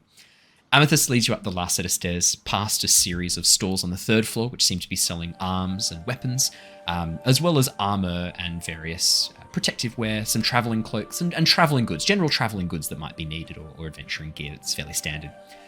Again, as she takes up the final set of stairs to the top floor, you can see this floor is much, much smaller and is actually a balcony level that has been converted into a series of stalls covered by this glistening dome of fabric swirling slowly, held aloft by these tendrils of blue magic, holding the swirling fabric aloft. And as she leads you up to the top floor, she goes, "Right, so what sort of stuff are you looking for? If you're looking for like wands and things, I can take you to the Wise Wizard's Merchants. If you're looking for spell scrolls and things like that, we could probably head over to Rick Tosin's Scrollering. What sort of stuff are you looking for? You tell me and I'll take you there." Stuff with magical armor and weapons, if they're in a similar location. Yeah. We'll just head down this aisle here. I'll take you to... Who looks pretty free today and who'd be a good match for you guys? Yeah, come with me. I think we'll find someone for you. And Amethyst begins... I look at Yervith pointedly. As you walk down this third aisle on the right, on this top floor, you pass the adventuring party you'd seen before. You can see a Dragonborn dressed in very nice plate mail armor, haggling over this massive greatsword inscribed with runes. And she's having a bit of a tough time. "You must understand, this is very, very expensive and very heavy, and it cuts things very well." The ganassi sort of looks, this earth ganassi goes, "Yeah, but there's a lot of blood on the hilt. I can see there's been some nicks and damage. It's not going to be an easy turnaround." This was forged in the fires of a volcano by my ancestor." "Oh, so it's not very, wasn't a consistent heat then. I'm going to have to worry about metal tempering and some sort of heat dispersal through the aspect of the blade." Does he have an expert he's going to call in? Oh, you don't know. Let me get my body, who's an expert in greatswords. Look, it's for $20,000. I'll give you 100 for it. Yeah. It was forged in the fires of Mount Doom. Oh, look, Mount Doom's not a great sounding name. How am I going to sell that on? Fires of Mount, like, excellent metalwork. That'd be much better.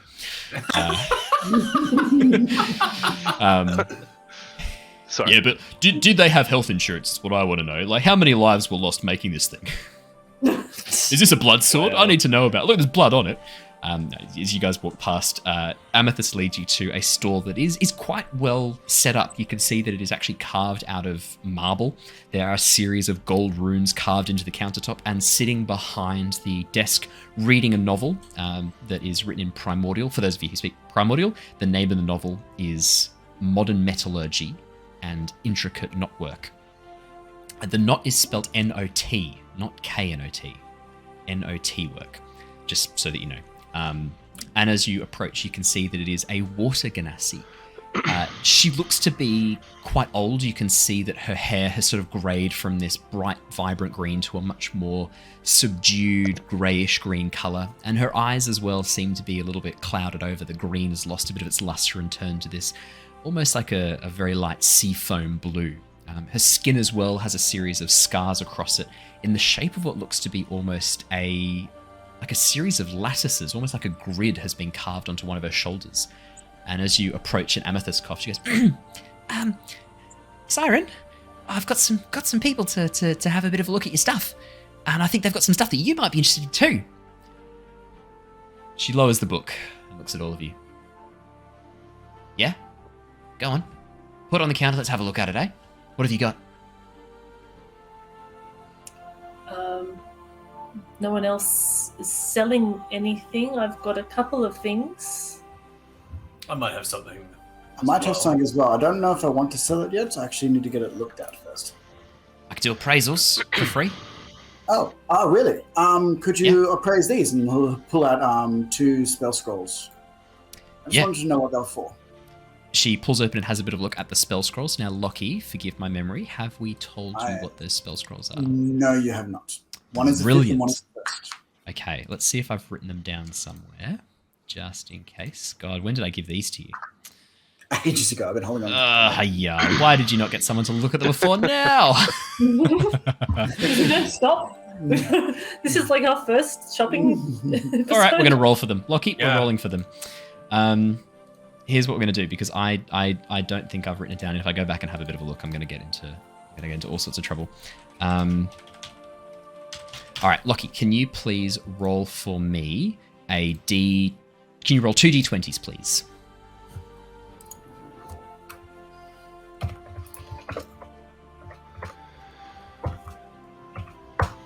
There's 1 and 1's 12. All right, we'll do the level 2 first. The level 2 is a scroll of magic weapon. Cool. I will put this here so that we remember it. Spell scroll of magic weapon. And the spell scroll level 5 is, what was your second roll? A 12. Oh, your first one was a 1. That's good to get that out of the way. Yeah. Is animate objects. Okay. Cool. There you go. Perfect. There you go. She has a bit of a look over them. Look, I could probably get a bit of cash for both of these. I can see this one here, this 5th level's, that's going to be quite good. Animate objects. You sure you don't want to keep these? Oh, well, how much would I be able to get for them? Look, let me have a bit of a look through. I could probably give you maybe 300, maybe 300 for the magic weapon scroll. For the animate objects, we're looking at maybe about 500. Only because magic weapon's quite a rare one to get. 500 for 5th level seems a little light. Well, you've got to be able to cast the spell. And for wizards, it's just an ability to learn it. I mean, sure. Do you want to make me an insight check, Lockie? Mm-hmm. All right. Is it going to be high? Wait for it. Yeah, I know. It's gonna be... I hope it's high. Ooh. 6. Nope. Lockie, Actually, I'll add +4 to that for a 10. 10. Okay, that's a bit better. Yeah, Lockie, Okay. as she says that, you're like, I would have thought it was worth more than that. And then as you think about it a bit more, you're like, hang on a minute. She's offering me 300 for the 2nd level spell and 500 for the 5th level spell. That math doesn't quite add up. Doesn't. No. See, no, what I'm holding on to here is not just the spell itself. I mean, it is just a once-off, but it's also the knowledge of the spell, and that seems far too light for that. I would imagine it would be at least 4 times more than that. While 4 Lockie's times talking more. is... Mate, good luck to you.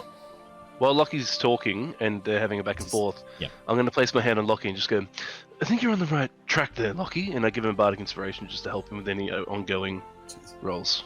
Nice. Yeah, go for it. Lockie, she sort of looks at you and goes, oh, good luck to you, mate. You're not going to get more than 500-600 for that. At best. Oh. I'm being very generous with the magic weapon scroll. It's only because I've been looking for something similar for some time. Normally a second level spell scroll will go for about 150. Well, if you quoted me 300 for the first, and then just logarithmically, I should at least get 1,000 for this one. No, only because I want that spell scroll. Only because magic weapons one I've been looking for some time. I don't care about animating objects. Ah, well, my friend, if you want this, then it should be worth that much to you, shouldn't it? What, the spell? Yeah, I've told you. I'll pay you 300. Normally, you'd only get 150 for magic weapon. I'll pay you 300. Oh no, I'm not talking about the magic weapon. I'm talking about the animate objects, my friend. I'll give you 500 for it. No, not 500 for it. That seems far too light. Like I was saying, 1,000 sounds right. Lockie, do you want to make me a persuasion check? Sure. Oh god. Oh. Yes, Is I there gave him anyone Bardic. Shana can help him before he makes the roll at all? Like, No. I think we But have He's doing it by himself. I mean, 17. Oh, nice! Oh my god! Add your Bardic. Yeah. Add your Bardic. Add your Bardic. Do a Bardic if you want. It's a D10. If you want to use it. How much is Negative Bardic? 2 as well. D10 at the moment, I think. That's so good. That's a 19 minus Yeah. 2. 19 minus 2 is 17. Wow. That's awesome. Plus 3. 20. Dirty 20, man. She sighs. There you go. Look, the most you're going to get for a level 5 spell scroll around here is about 650.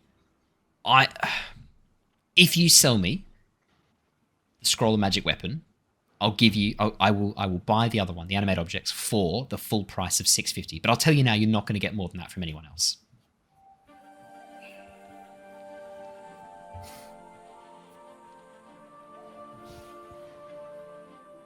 I didn't know that. You can have a think. Yeah. Oh, sorry, you go. 50 for 2 scrolls? That. No. I'll pay you the 650 for the scroll of animate objects, and 250 on top of that for the scroll of magic weapon. Total 900 for both. 900 for both. It's the best you're going to get. Best price. So sorry to interject here, Lockie, but if we went around and asked other proprietors, would you be Yeah, happy that's for that? fair. Yeah. Feel I free, will. mate. You're welcome Might to. actually. No one's going to pay more for magic weapon than I am. So I'm the only one who fucking wants it. All right. Well, I'll be here all day. So, Right. Well, are you guys going to waste my time too, or have you actually got something you want to buy or sell? What's this guy actually selling? She, Can we see at the your- moment, Sorry. yeah, at the Sorry. moment behind her, she seems to have a series of display cases that have a variety of jewelry on display.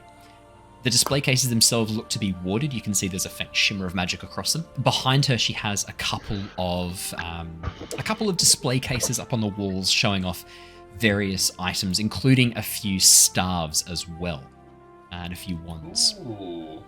Interesting. Do you have a list of the objects that you're selling here at your store? What, like a catalogue? Some places do. Yeah, it's called D&D Beyond, mate. No.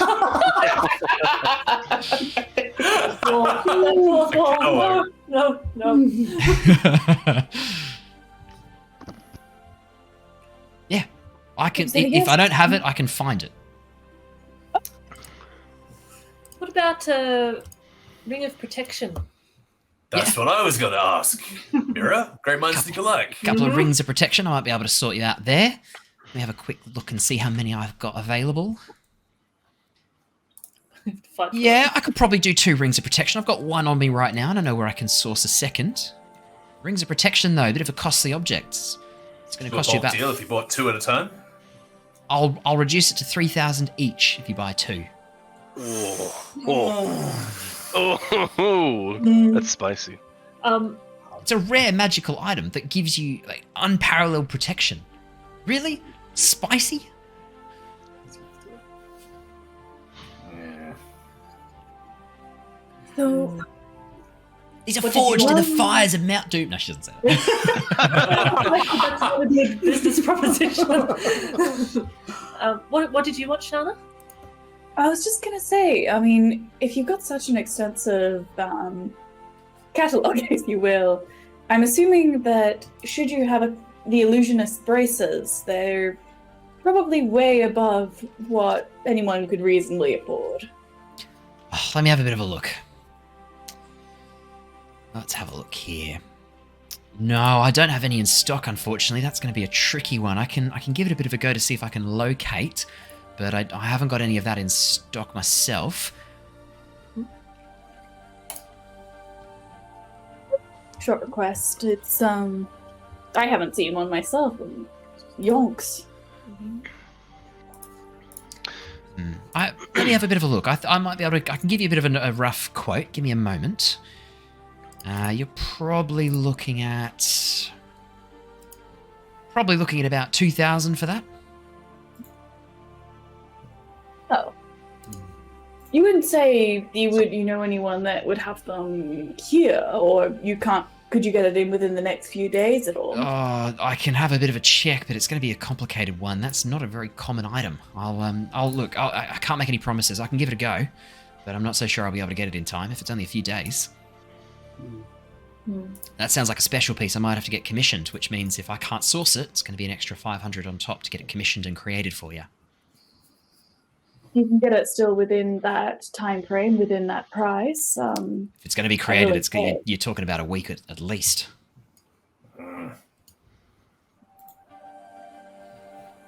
Look, I know what sort of things you might be interested in. Like, check this out. And she pulls out a small bell, a silver bell on a length of silver chain. This is really cool. This is really special. And from the sounds of your responses, a bit more within your price range. This is a chime of opening. You give it a ring. You can strike it, point at an object within a little bit of you, and it will unlock it. Open it and unlock it. It's a quiet version of Shatter. Well, it still makes a noise, but yeah, sure. Doesn't do any damage. It's just you make the chime and then it makes a bit of noise, unlocks doors or latches or other things like that. 10 times. You don't need What that. the others Shana. You've got are me instead. after. Yes. I think we're more after the or at least I don't know about the others, but at least me, I'm more interested in things that could improve my combat abilities. Combat abilities. You're some sort of spellcaster, right? I'm not seeing any. Oh, you do have a sword on your back. Mostly spellcaster. Like those braces, they provide a very interesting spell effect. If you have anything similar. The illusionist's braces you were talking about. Yeah. Yeah, I know what they do, love. I'm not some fucking amateur. Let me have a bit of a look. Things that might help you with your spellcasting. I've got a number of, as you can see, I've got a few staffs here that might be of interest to you. These are a bit on the pricier side, those staffs. What else have I got? I've got some winged boots in stock, but again, they're a little bit pricey. I like the feat to use winged boots. Yeah. Maybe just right, one boot of course. for Shana. Just one boot. Singular. One at the end of the tail. Skin on the end of the tail. Yeah, no, that's One on her head as a hat. There you go. yeah, that's fair enough. Yep, no, that's a good point. I hadn't looked down, love. Sorry about that. Didn't mean to be a dick. I've got some robes here that might be of interest to you. Just pull open a bit more information on them. Where are we here? Oh, sorry, I'm just trying to find my information. I've got a bit lost in my own catalogue, mate. Here we go. Got a robe of scintillating colours. That might be something that you're interested in, right? She pulls out this length of cloth. And as she lays it out, you can see that it begins to shimmer and shift in this beautiful, intricate array of colours. Robe of scintillating colours. Got some charges. You can basically spend an action to display this dazzling display of hues. It'll shed light around you, and creatures that see you have a disadvantage to attack you. I can do that. And you can stun creatures with it too.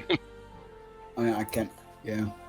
I thought it wasn't going to be good, but it actually sounds pretty good. Yeah, it's not bad. Maybe not for me, but for those among us that don't wear armor, it could be quite interesting.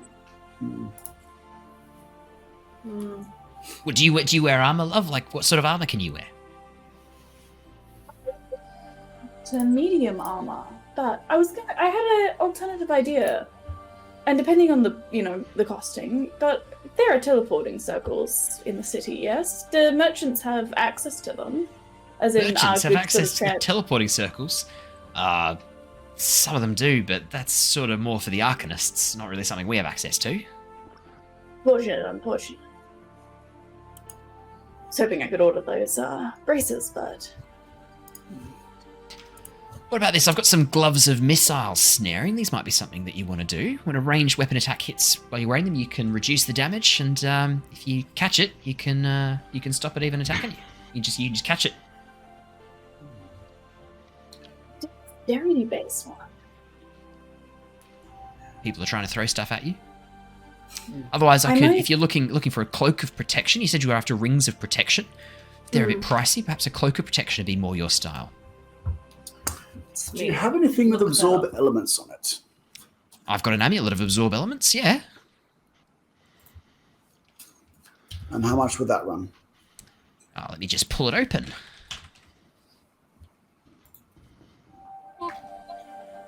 Yep, that does the same thing. Bear with me 2 seconds. Sorry. Amulet of...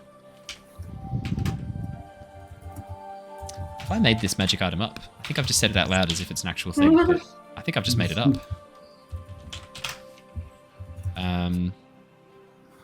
I've totally just made this up. All right, great. No, that's fine. I'll just fucking stick to it then. I'll make it up. Yeah, look, it'll probably set you back. It's got 3 charges. Probably set you back about 1,500, 1,700 gold.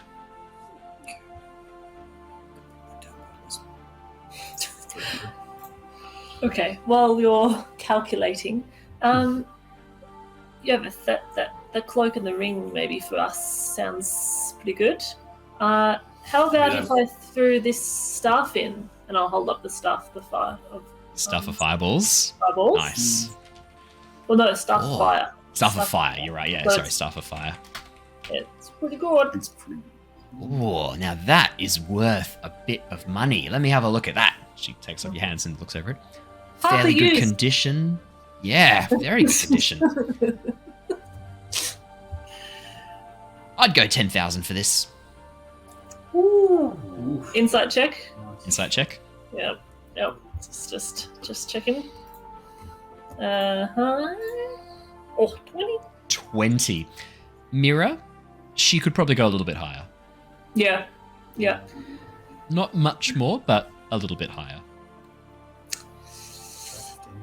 I'm not bad at this. Really got it. Well, what about this and the ring? What do you mean this and the ring? Ring of protection. What do you mean this and the ring of protection? Yeah, this would cover 2 rings of protection, no problem. No, 10,000 and the ring of protection. What do you mean 10,000 and the ring of protection? Aren't you buying 2 rings of protection? If you throw it in, I don't know. I'm really bad at this. Oh, you mean you'll if you give this to me, I'll give you $10,000 and a ring of protection. Yes. Is that what you're trying to say? Yes, that's what I'm trying to say. Mira, you've been granted advantage by chat, just so you know.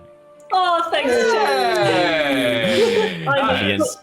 Claire needs it, but Avianaby's given you advantage. Thanks, man. Look, it's getting a little bit on the priciest side, but I can. I can do that. But you've got to buy some other stuff. I'm not just gonna. That's not just where we're stopping. You've got to do more trade than that. I'm not just giving out gold. But yeah, we can do We can we can do 9,000 and a ring of protection. How does that sound? Yes. 10,000 and the ring of protection. I'll put in the 5th level scroll, as long as they bring in the absorb elements. Absorb elements amulet. So you're going to give me the Staff of Fire and your spell scrolls, and you want me to give you a ring of protection, 10,000 gold, and the amulet of absorb elements? Yep. No, that's ridiculous. That's you're having a laugh. No, because the two together, that's 9,000. Wait, I didn't get a price. I didn't get a price for the amulet. Sorry, I didn't get a price for the amulet. That's right. Yeah, you just were like making her give you more stuff and only like adding an extra like $500 worth of stuff. Yeah, I didn't get a price for the amulet. Sorry. Well, So back to yours. Forget I said that. Okay. your friend, I can see that your snake friend, your business snake's looking at the Rod of the Pact Keeper. Very nice piece, +1 Rod of the Pact Keeper. Fortunately, that's a little bit of an expensive item. Specialist item bound that only warlocks can use. You're looking at about 10,000 right there. Because it's pretty fucking amazing. Oh, that's fair enough. You get +1 to your spell attack rolls and saving throw DCs, and then you also can regain a warlock spell slot as an action. Like that's really powerful. That's the uncommon version. Yeah, that's the +1 version. Wow. That's very strong. Yeah. Go through book cards. It's great. You wouldn't happen to have any sort of armor that might be able to, I don't know. I'm after something a little bit more discreet, a bit more stealthy for myself. Something a bit more stealthy. I had you picked a bit of an archer. I was going to say I've got some braces here that might be up your speed, and they're reasonably affordable as well. Some braces of archery. Do you want me to tell you a little bit about them? Sure.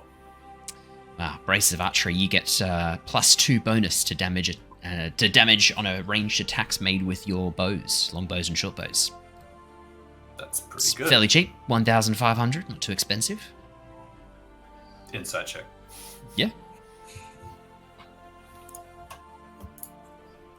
29. Yeah, but she's just stating the shop price. 1,500 is just... You might be able to haggle her lower, but she's just stating a very standard price. In the interests of this not taking up an entire episode, from now on, I promise to tell you, whenever I tell you a price, she's not trying to grift you or scam you.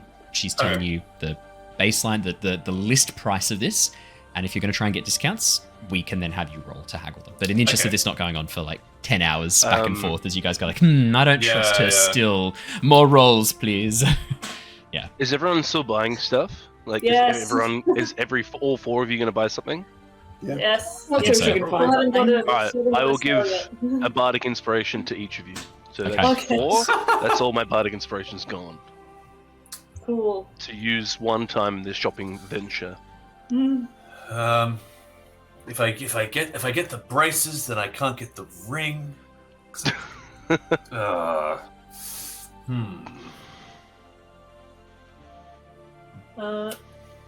am looking to part ways with this. I don't think I need this anymore, and I'm going to put down the platinum glyph that I got in Veluxor. Yeah, the from the platinum gladiator. glyph. Yes, I think... You haven't had that appraised yet, have you? This is the first time it's been No, appraised. first time. She picks up the sigil and looks over it. I made a platinum if I'm not mistaken. Very nice. Yeah, I'll give you 1,000 gold for that. So that's... It's worth about 10 platinum pieces worth of platinum. If I melted this down and turned it into platinum, it'd be worth about 10... Be about 10 platinum pieces worth. Yeah. So if I give you that, braces, we're looking at what, 500? Yeah, absolutely. Man, That's good to me. where's everyone keep getting these treasures from? I don't have anything like this. In your bag of holding? I still have Dragon Breast Great Sword. Yeah, you had a whole set of plate mail armor that you traded to get your your studded leather. I was holding that for the... Yeah, that's fair. That sounds good to me. 500? Perfect. Take off 500. You can add braces of archery to your inventory. So OP. Okay. Nice. I will take the ring of protection and the exchange for the. So have you? So the moment that agreement is the staff of fire. Yes. And you will be given 9,000 gold pieces and a ring of protection. Yes. Okay, I'll done. take all that. Yes, you can do that. Yep, do that right now. Thank you. No problem. Is anyone looking for any sort of specialty weapons? I've got some specialty weapons as well. That might be things you're interested in. Any bows there by any chance? Oh, bows. I've got a couple of bows. I was going to show off this sword first because I'm pretty proud of this. It's a Frostbrand sword. And she pulls out this sword made of, it looks to be made of ice. The hilt is made of this silver metal with a wolf's head, a white wolf's head carved into it. And then the blade itself seems to be made of ice as it moves outwards. Yeah, this is Frostbrand. When you hit with this sword, it does extra cold damage. And while you have it, you're resistant to fire damage. And I've got a couple of different versions. This is the long sword version, but I can also get it made up as a rapier, scimitar, short sword, or great sword, depending on what you need.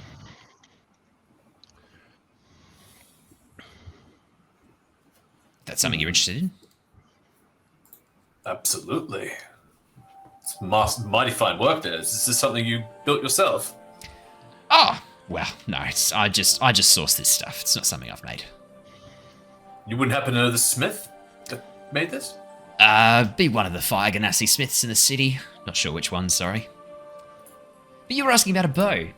I've got an elvish-made bow that I've had for quite a while. She reaches under the counter and pulls out this white longbow with gold braiding, and the actual bow thread is gold wire. I believe this is an oath bow. If you hold this up and whisper command phrase into it, can target a creature, and when you make attacks against it, you do extra damage against it. Yervith does his best to contain his excitement as his elvish heritage realizes what this is. Yep. And how much would that be passing for? For the oath bow, we're looking at about 3,500. Otherwise, if you're after a particular weapon, I've got a +2 bow here that deals some extra fire damage. She pulls out this bow made of, it looks to be made of burnt wood that is still slightly on fire, the embers curling through it. Yeah, it's a +2 magic weapon, fire bow. If you take a shot with it, the arrows catch on fire and deal an extra bit of fire damage when they hit. Only 4,000 for this.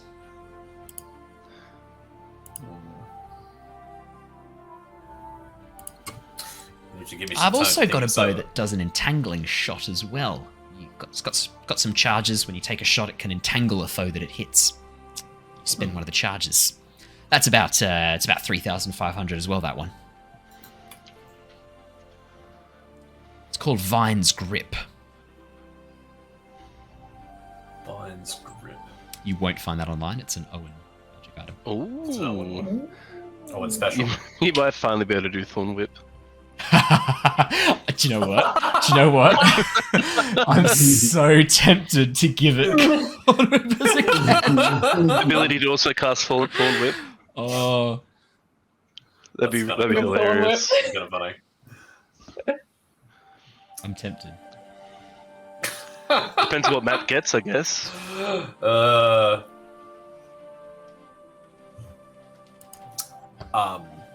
Yeah. Tell me again about that fire bow. Fire bow. It's a +2 magic weapon, and if you take a shot, you can spend a charge to deal some extra fire damage. That was 4,000, you said? 4,000. I can see you've got quite a nice looking bow there yourself. Just having a bit of a look, you've got some dragon scales embedded into that. Looks like some blue dragon scales. Guessing it deals a bit of extra damage as well on each shot. It does. You reckon we could make a trade here? What? This is a +2 magic weapon. This is a very finely made magic item. I don't know if I could do a straight trade. Maybe not a straight trade. Perhaps I could sweeten the deal. Oh, that'd definitely take a bit of cost off. I reckon if you give me that bow and I trade you the fire bow, I think we could probably do it for I reckon 1,000. What about this? I've been wanting to get rid of this for a while. Bad memories. I put down the Dragon Tooth Dagger. Ooh, okay. So the Dragon Tooth Dagger does acid damage, I believe, as well when you make a strike. Yep. Yes. Ah, very nice. Yeah, you're looking at about 2,000 gold worth right there. So my bow. I'd do a straight Dragon trade. Tooth. Bow and the dagger. You can have the fire bow.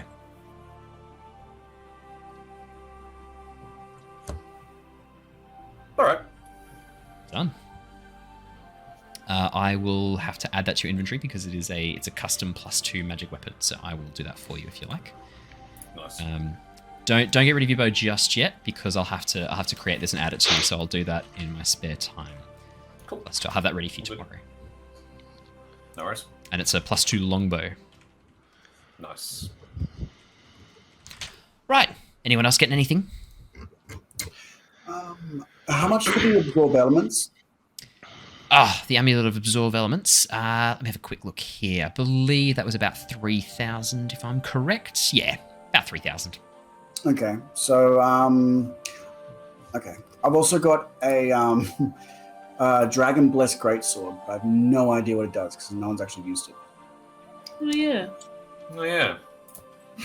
Let's have a look. Yeah, just clearing out the closet. Ah, yeah.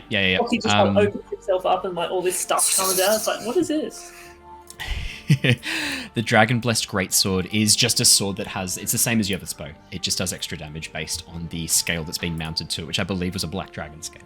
So it'll do extra acid damage, Okay, if I'm correct. so all right. So, and then that how much sword's is, probably how worth much- about 3,000. Sorry. That sword's probably worth about 3,000.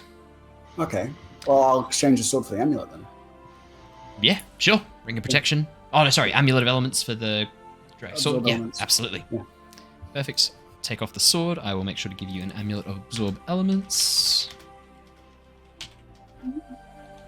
You have a Wand of the War Mage in your collection by any chance, do you? Ha, Wand of the War Mage. It's a classic one for a lot of the spellcasting types.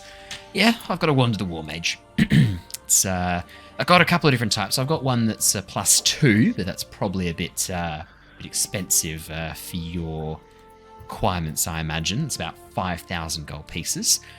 For the +1, 1,500. Not too bad. 2 is what I'm after for 5,000, was it? 5,000. I think that's a deal. Done. Yeah, you hand over the 5,000 gold. She hands over a Wand of the War Mage +2. Thank you. You can add that to your inventory. Hell yeah. Do you have any items that don't require attunement? I've got a couple of potions, things like that.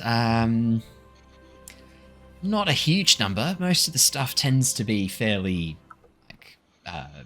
multi-use. I've got a couple of single-use items though. I've got some Dust of Disappearance. Got some potions. I've got a couple of spell scrolls, as I said before. Yeah, not too many items that don't require attunement, unfortunately. Any special arrows or anything like that? Oh, arrows. I might be able to help you out with some arrows. Let's have a bit of a quick look. No, that's an arrow-catching shield. I've got some arrows of slaying. It can be quite spicy. Can I tell you about the arrows of slaying? I'm betting you want to hear about them. Let me tell you about the arrows of slaying. So, arrows of slaying. So, some of them tend to be, they all tend to be pretty specific. There'll be ones that are focused just on dragons, some that might be focused just on giants. Hard to find giant ones nowadays, though. But whenever a creature gets hit by one of these arrows, it has to make a save, and if it doesn't, it takes an extra 6d10 piercing damage. Sorry, what? 6d10 piercing? 6d10 piercing damage, or half as much if it fails, if it succeeds. Well, that's awfully convenient. You wouldn't happen to have any dragon slaying arrows there, would you? Ha! Just so happens I do have a couple. I've got 3 here, actually. How much would it set me back if I were to buy 3 of those? For 3 of them, 1,800. 600 gold each.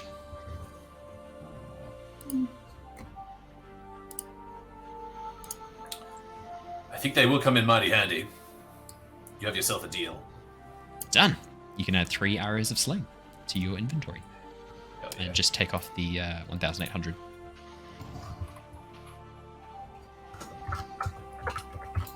All right. Is there anything else you're after? They're only really interested in armor, but I don't know if you'd be able to. Oh, that's right. You were talking about some stealthy armor before, weren't you? Might have some boots for you. Let's have a bit of a look. I think some boots might be what you're after. Let me have a bit of a look. Sorry. Nah, winged boots you're not after. Here we go. This might be what you need. Boots of elven kind. Yeah, this might be what you're after. Yes, while you wear these boots, you make no sound, regardless of the surface that you're moving across. Gives you advantage on stealth checks, relying on moving silently. How much of that stuff you got? 2,500. 2.5 big ones. Ooh, that'll be really running me to the end of my. But boots of elven kind, very very powerful. I'll take those as well. You're a great customer, sir. She hands over the boots of elven kind and back your money. The cool thing about the boots of elven kind is you do not need to be attuned to them. Hell yeah. Yep. That's very good. Awesome. For those of you who want to be a bit more perceptive, I've got some Eyes of the Eagle. They're a set of glasses that you wear over that give you advantage on perception checks. Could be something useful. Got a rope of climbing, Heward's handy haversack. I've got a wand of secrets as well. Some gloves of thievery, hat of disguise. I actually need something. Yeah? Do you have any really cool, trendy sort of eyewear that allows you to see in the dark? Because I lost my dark vision. I think I can get you some goggles of night vision. That shouldn't be too hard to find.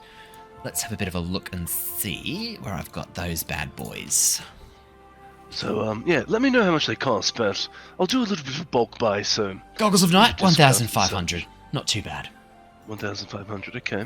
And do you have any other sort of general fun sort of magic items? I've got some... what have we got here? I've got a Hat of Disguise, as I said before. Helm of Comprehend Languages, could be handy. Helm of Telepathy. I've got a Horn of Blasting. I've got some Horseshoes of the Zephyr. Might be interesting. You've got a steed or a mount. I've got an immovable rod. This is really cool. You'll like this. She pulls out this rod, clicks it, and then lets go, and it just stays in the air. And she clicks it, takes it back. Yeah. Question for you. Yes. Do you have a... I've seen it before in my travels. People have been able to store spells and other such things into jewelry. ring. Like, yes. Do you have anything like that? Yeah, Ring of Spell Storing. I think I've got something of the like. Yes, although it's a little bit of an expensive one for the Ring of Spell Storing. How much does it cost? It's about 18,000. Okay, well. Yeah. That's insane. It's a very difficult item to make. Celery dudes.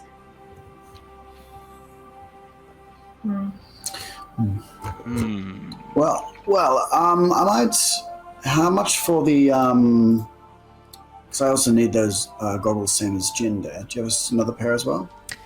The Goggles of Night. Yeah, I've got 2 pairs of those. Yeah, I could do 2 of those for, let's say, 2,500. I'll knock 500 off for both. All right. I move forward a little bit. So, yeah, that's the bulk buy and such, but me and you both know that you're giving us the prices that the lackeys take. So, why don't you lower it a little bit? Maybe 2,225. For both? Or 2,250. Make me a persuasion check. All right. 31. Whoa! Do you know what? You lot, this one here, your elven friend, he's bought a few things. Yeah, sure. Fire Genasi at the moment. Yeah.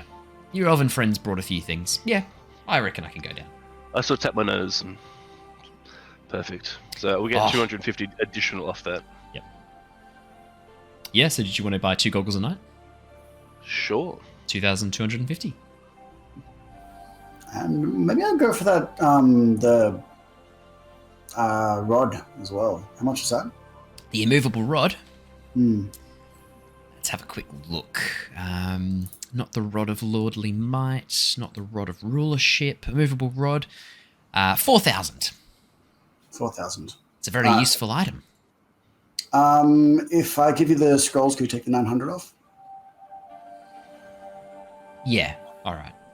Alright. 3-1.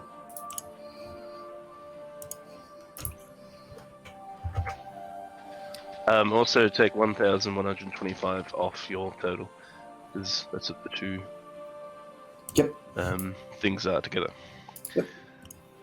1125.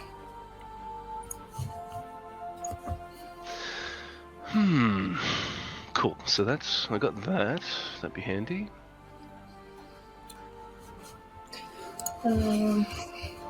Cool. Because it doesn't require a tuner. Not that I don't have spare attunement slots, but... Sort of depends what stuff you're after. A couple of the rods don't require attunement. A couple of the staves. No, most of the staves do. I'm just having a bit of a look here. I do have something here that might tickle your pickle. I've got this here tentacle rod. She pulls out like the wood with tentacles writhing along the surface of it. Yeah. It's 3 rubbery tentacles. This one's lots of fun. She gives you a look.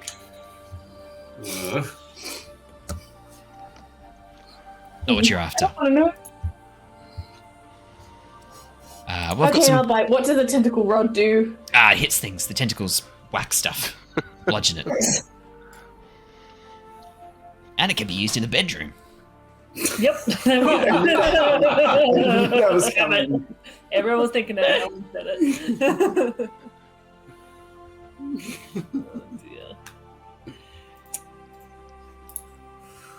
Now I'm googling to see if that actually exists. Yeah, it's a legit D&D item. It's a real item. Oh yeah. Wow. It's a real item. I didn't make that up. That's crazy. Why does this exist? Don't look at me. I'm just telling you what's there. If you're looking for items that don't require attunement, I've got here this length of elven chain. That might be something you're interested in. Gives you a +1 bonus to armor class while you wear it, and you're considered proficient with it even if you don't have proficiency in medium armor. Can't hear you, Ali. Would that work for the spellcasters that can't wear armor, or would that... Yeah, you're considered proficient with this armor even if you lack proficiency with medium armor. Would that help you guys at all? I don't think I got 16 armor class now with the glamored. And Mira's drowning out as well armor. since she got the mask, the blue dragon mask. So I kind of that wouldn't be too bad for me. I'm a little, but Shana, don't think about me. I've got enough here as it is. otherwise, I've got a luck stone. Might be something you're interested in. Ooh, what is that? Oh, luck stone's very special. Can just get a +1 bonus to ability checks and saving throws while you hold it. That's an interesting item. Not bad, is it? It's probably way outside my budget, but dare I ask how much it runs? For the luck stone, 4,000. Casual 4,000. Casual 4,000. Oh, while I thought I was done here, but I do have a couple of other items. I don't quite know what this is. Maybe you could tell me a bit more about it. I'm going to pull out the magical ink that I got from the Wizard's Tower. Yeah, she has a bit of a look over it. It just looks like some standard ink used to scribe spell scrolls. It's probably worth a little bit of money. Maybe like 50 gold. 50 gold? Couldn't do a little bit more. No, It's it's ink, mate. It's ink. It's just like probably squid ink or something special. It looks spellcastery stuff. Probably some wizard to buy it, but it's not going to be worth a lot. Sure. I don't really need any need. I don't really have a need for it. You can have it. 50 gold. Let's do it. Yeah, sure. Hands you 50 gold, takes away the ink, sniffs it. Yeah, squid ink. Puts it away. Just for curiosity's sake, how much was that elven chain? Oh, the elven chain. It's a good one. Let me just pull that open again. I'd close that section of my little book there. Elven chain, you're looking at about 3,800. It's right at the end of my budget there. In the interests of keeping things moving along, Yes. are there? If there's anything else you think of in the background, let me know in chat, just in our Facebook group a little bit later on, and I will chat to you about it. But if you want to wrap it up there before we get too locked into the ongoing things, unless there's anything that you absolutely want. Otherwise, if there's things you want to commission, message me and I'll create a custom magic item. I was thinking of because I know there's all these magic tattoos Yes. that you can get. Yes. I'll have a chat about that behind the scenes. The magic tattoos are going to be something that you'll need to go do, but we'll do that in the background. Awesome. Okay. As you guys kind of wrap up your shopping, because we'll do that behind the scenes for the rest of it, and we'll come in next session and talk through if you bought anything else. Amethyst, the Earth Ganassi who was with you before, leans over and goes, "Right, so you got all your stuff. Cool. Awesome. Is there anything else you wanted me to show you off in the bazaar, or are you guys all sorted?" "I'm here to help. I'm your personal shopping assistant." Gives you a big smile. I think I'm alright unless there's something I can think of. How much do you know about the city, Amethyst? I mean, I've lived here all my life. I've grown up in Drelmethion. I can tell you a bit about it. What do you want to know? As she's kind of talking, Siren, the older water ganassi who was selling you the items, goes, "Do you really have to do this in front of my shop? Can you not just move on?" "Oh, sorry, Siren." She goes over and shakes her hand. You hear the clink of coins. "Oh, we'll see you next time." Watches Amethyst tuck something into her coin pouch. "All right, guys, come follow me." She pulls out the pole with the little flag on it and starts leading you away from Siren's shop. She just takes you basically out of the lanes of the market bazaar on this fourth floor, over towards a little open area where you can see there's some table and chairs and a couple of other ganassi sitting down enjoying some lunch. She sits down and goes, "Yeah, what do you want to know about the city? I can answer any questions you need to know."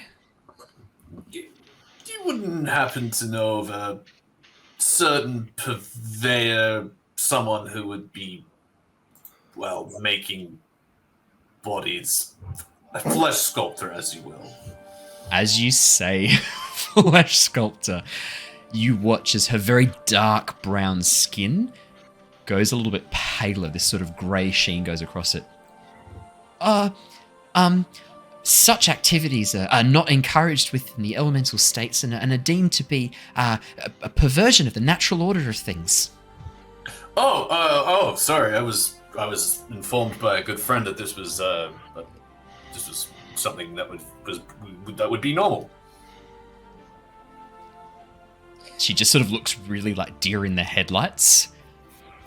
As your personal shopping assistant, I can only say that such things are we can't help you with that. Sorry, so I can't assist you with that. Oh, forget what I said. I hand her 5 gold pieces.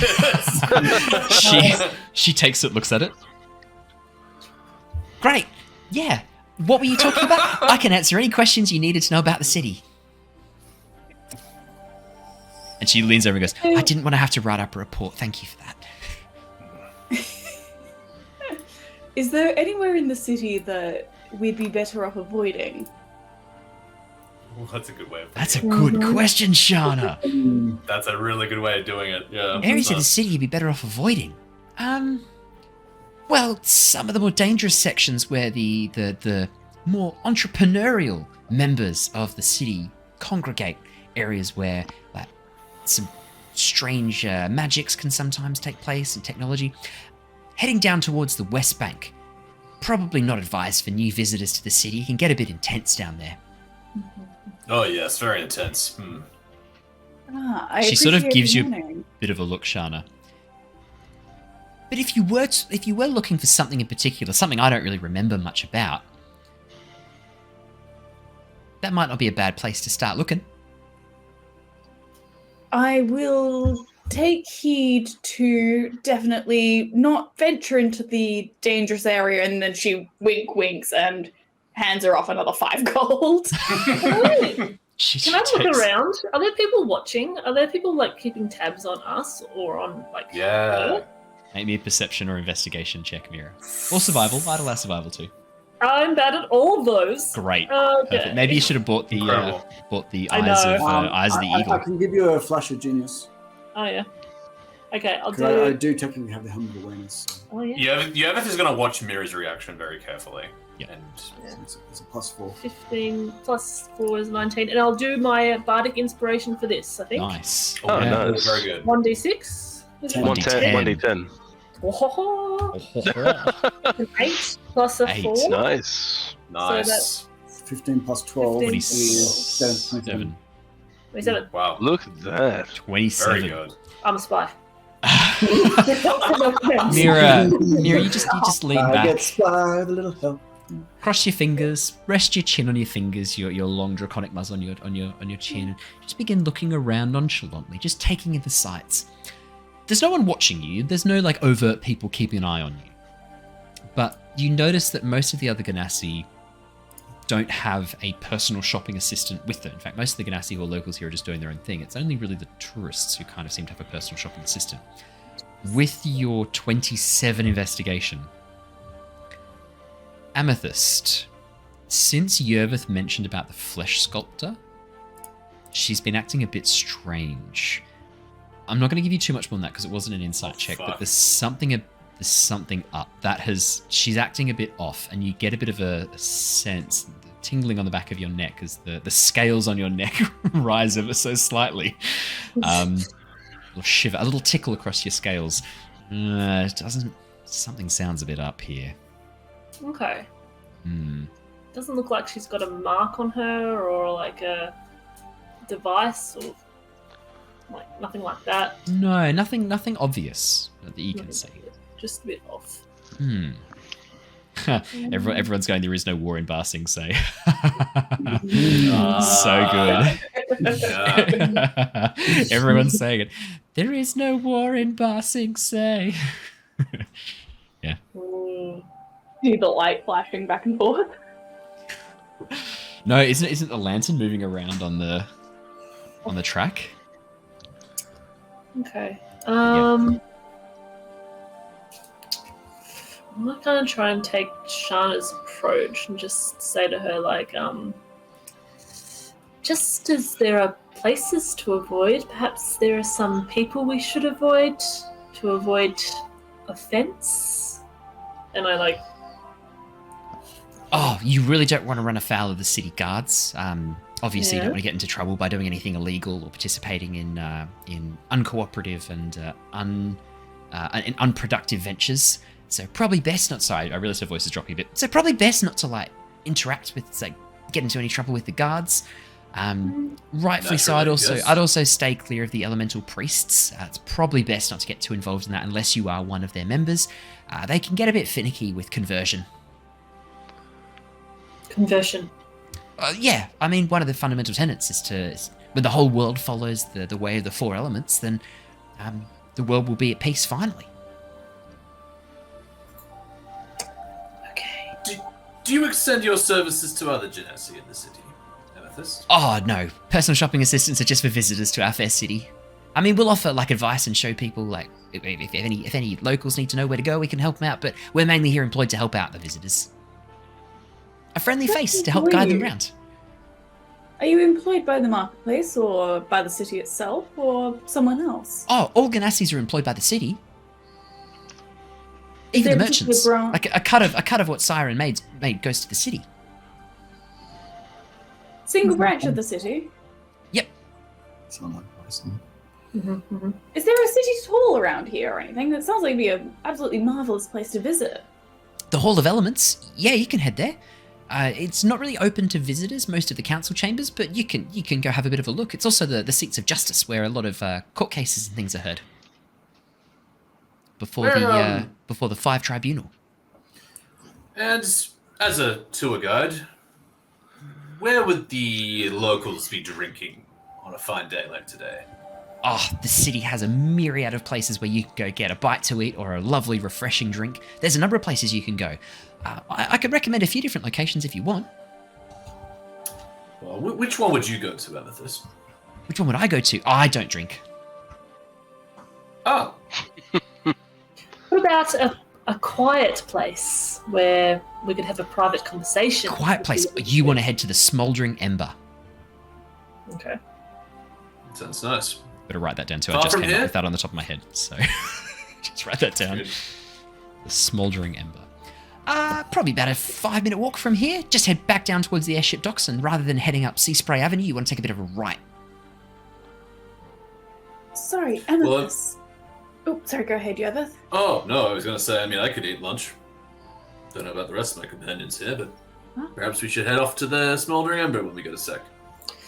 I'm happy if you guys are. I just wanted to ask Violet if I could. Not Violet, sorry. Amethyst. Amethyst. Violet's my sister. Sorry, Amethyst, that was my bad. If you'd come 5 minutes earlier, she would have taken you round, not me. Just a quick question on the structure of the city, if this isn't appropriate to ask. But Yeah. So everyone is employed by the city, which Yes. takes a cut of all, taxes and whatnot. Yes. Oh, well, there's no, taxes per se. This is a free city. The elemental states are a free city, so we don't pay taxes per se. But, because we provide for the city provides for us. Taxes light. She just nods. And elected officials here in the city? Yeah, all the positions of power are elected positions. Of course. It's a free city. And can Shana get an inside check on that? On how push fair these elections are? Yeah. Is it sort of like a sham? Ask the 15-year-old Earth Ganassi who's taken you on the little tour to tell you about the geopolitical conflict occurring within the heart of the elemental states. You never know what's on elemental TikTok these days. That's true. That's true. Very true. Earth Ganassi culture's become particularly woke recently. For Shana, you don't know, man. So everything sounds fine. What she's describing sounds pretty good. Sounds a bit utopic. Sounds legit. Yeah, checks out. Oh, she takes it as face value. Yeah. Well, I think that the drink sounds good. Oh, go on, Shana. Sorry. I can take you guys back down to the bottom floor. Oh, sorry, I was interrupting you, Shana. Oh, I apologise. No, I was saying the same thing as Mira. Just double handling. Oh, well, I'll take you downstairs, take you back to the entrance, and you can give me a rating on our consumer feedback form and let me know how I did. Very good. And thank you so much for answering all of our questions. We would greatly appreciate it if, for your trouble, because we were very curious, and I'm going to give it 10 gold. Oh, thanks so much. I never normally get tips this good. I forget why I'm getting such money. This is great. Indeed. Cool. All right. I'll have to scold my friend for his misinformation. I don't know what you're talking about. Yes. No, you don't. No. Neither do I. Okay, great. Well, I'll take you back downstairs then. And with that, Amethyst stands up, leads you back down through the other layers. I won't go through this. We'll just skip ahead. She takes you back downstairs. As you get to the front, a older Fire Ganassi woman walks over and hands you each a leaflet that has a series of checkboxes from 0 to 5 rating Amethyst's performance. Can I just do the one with the happy faces? The bop, bop, bop. Okay, yeah, sure. All right, we'll change it. So instead of being handed a form, there's a mechanical box that has a happy face with a green button and a sad face with a red button. Yeah. And you have to you turn this gear to get the name of the person who you had up on the screen. So as Amethyst comes down, she turns it so it says Amethyst. She's like, thanks so much. I appreciate you guys give me a great rating. And then she watches you and looks at you as you make the rating. Great. What do you guys press? What's everyone? What's everyone give What's it? everyone pressing? All the very high mark. Yeah, Matt. It's just a Max happy face, review mark. happy face or red face. Max review is like, oh, that's good. Yeah, you guys I all guess- smash the happy face as No, you do. I on a- don't. I give it 3.5 stars. No, so it's not He's stars that anymore. It's guy. just two buttons, happy face and sad face, because Mira Oh, Claire specifically requested the I like button the system, bop, so I've bop, changed bop. it. So that's it. So as there's the only person gives it to me, I go, is there not? This is really simple. How can you actually tell what a performance is like? Just this is so like open-ended. Don't question Well, the system, Jim. if at the end of it, if at the end of it, you've got a nice big happy face, then I did my job, and you can hit the happy Is face there button. is there like an open comment section? Do you want to speak to the manager? No. I'm Then not, no. I'm not that worried. I just wanted to be more of a critique than just happy or sad. But look, Jin, look how happy you are. You're very happy, aren't you, Jin? My name is Well. Fieri. You forgot that. Oh, Jin Fieri. That's right. Shin Fieri. No. Oh, this is such a good dumpster fire right now. Okay. Happy face. Press the happy face button. She As wasn't, each I of was you going to give press, it 3.5 stars. Not. as each of you press the happy face button, you see some stones roll out and into a large set of hourglasses that are laid out underneath it, and each of the hourglasses is filled up with either green stones or red stones, and each of the names underneath it are names of the Ganassi personal shopping assistants. You can see that Amethyst has a fair few green stones. She's now coming second in the race of all the different other personal shopping assistants. As all of you press the green button, she gets lots of little stones fall into her little hourglass. Tell me, if you don't get the green stones as a personal shopper, what happens? Do you get called into the office? I get vanished. No, she doesn't say that. She doesn't say that. I'm kidding. I couldn't resist. Holy God! Sorry. I couldn't resist. Like, could you imagine if like all those green stones are like people like past assistants that got turned into those stones because they kept getting sad faces? Fuck. Jesus. That's bleak. I know it's really bleak. No. It's not about being the worst. It's just like our managers like to reward really like excellent work. And so if you're in the top 3, I get a little bonus. That's nice. I get to live for another 3 days. No, she doesn't say that. Wow. I'm kidding. I'm kidding. Damn. She doesn't say that. You guys are all on edge now, and I can't resist like poking the bear a bit.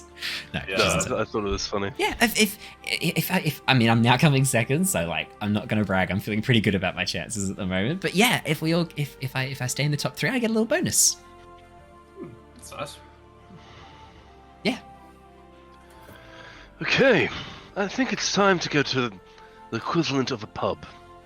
Yes, I could use a drink. Fieri. Gin Fury.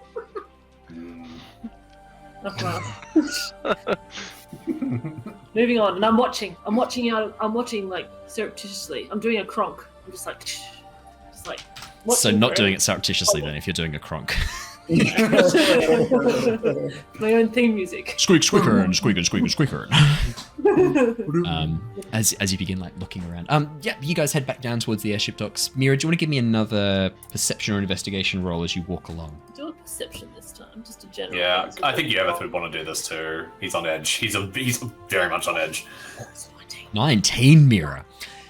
As you walk along, you've been in the marketplace for a little bit of time, so 30 from Yervith. Fucking 30. We've got a 31 and a 30 today. Oh, fucking 30. Me and Yervith are just like, hey, let's just flex there, like. I told you that Yervith was paranoid. As you walk along Mira, you can see that you guys have spent a little bit of time in the marketplace. It's now sort of getting towards lunchtime, and you can see there are lots of Ganassi heading out from the office or heading out from their places of work to go and get lunch or sit down and have a bit of a time out in the open areas. There's a few public gardens that you can see nestled between some of the larger spires, and a number of Ganassi seems to be enjoying their lunch there. You can also see a group of Ganassi doing what looks to be a form of Tai Chi. Standing in the garden, sort of moving around. You can see that as the Earth Ganassi do it, the Earth sort of moves around underneath there. That see the Earth move under their feet. And a few of the other Ganassi, like water Ganassi, a little bit of condensation in the air, same sort of stuff. Above you, you can see there are bridges connecting some of the spires, and you can see air ganassi shooting across them at a rapid speed, moving through these spires throughout the upper areas of the city. No crazy, odd things that jump out to you, Mira. Most people here look to be fairly happy. There doesn't seem to be too much jumping out at you. Yervith. This place is nice. Too nice, maybe. In the back of your mind, you just can't shake the feeling that nowhere works like this in the real world. This is very utopic.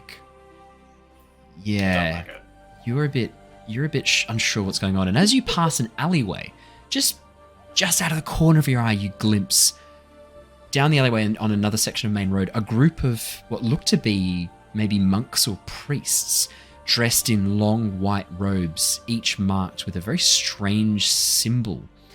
It looks a little bit similar to the 4-element symbol that you've seen some of the city folk wearing.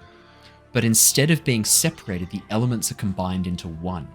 A central stone with a fire burning around it, water swirling across it, and air making a spiral in the middle, combining the 4 elements into one. And you can see that with the hoods up, the robes down, and the hands buried within, it's very hard to know what Ganassi are wearing those robes, or even if they are Ganassi. So 4 of these figures move along. You see through an alleyway to another main road. They're walking down another main road that runs parallel to this one, and you just glimpse them through the alleyway. They head down as they seem to be walking, and you can see one of them swinging a censer in front of them, letting off this very aromatic incense smoke that's swirling around them in a sort of hypnotic way. Interesting. Just clock that. I try to remember the symbol for later use.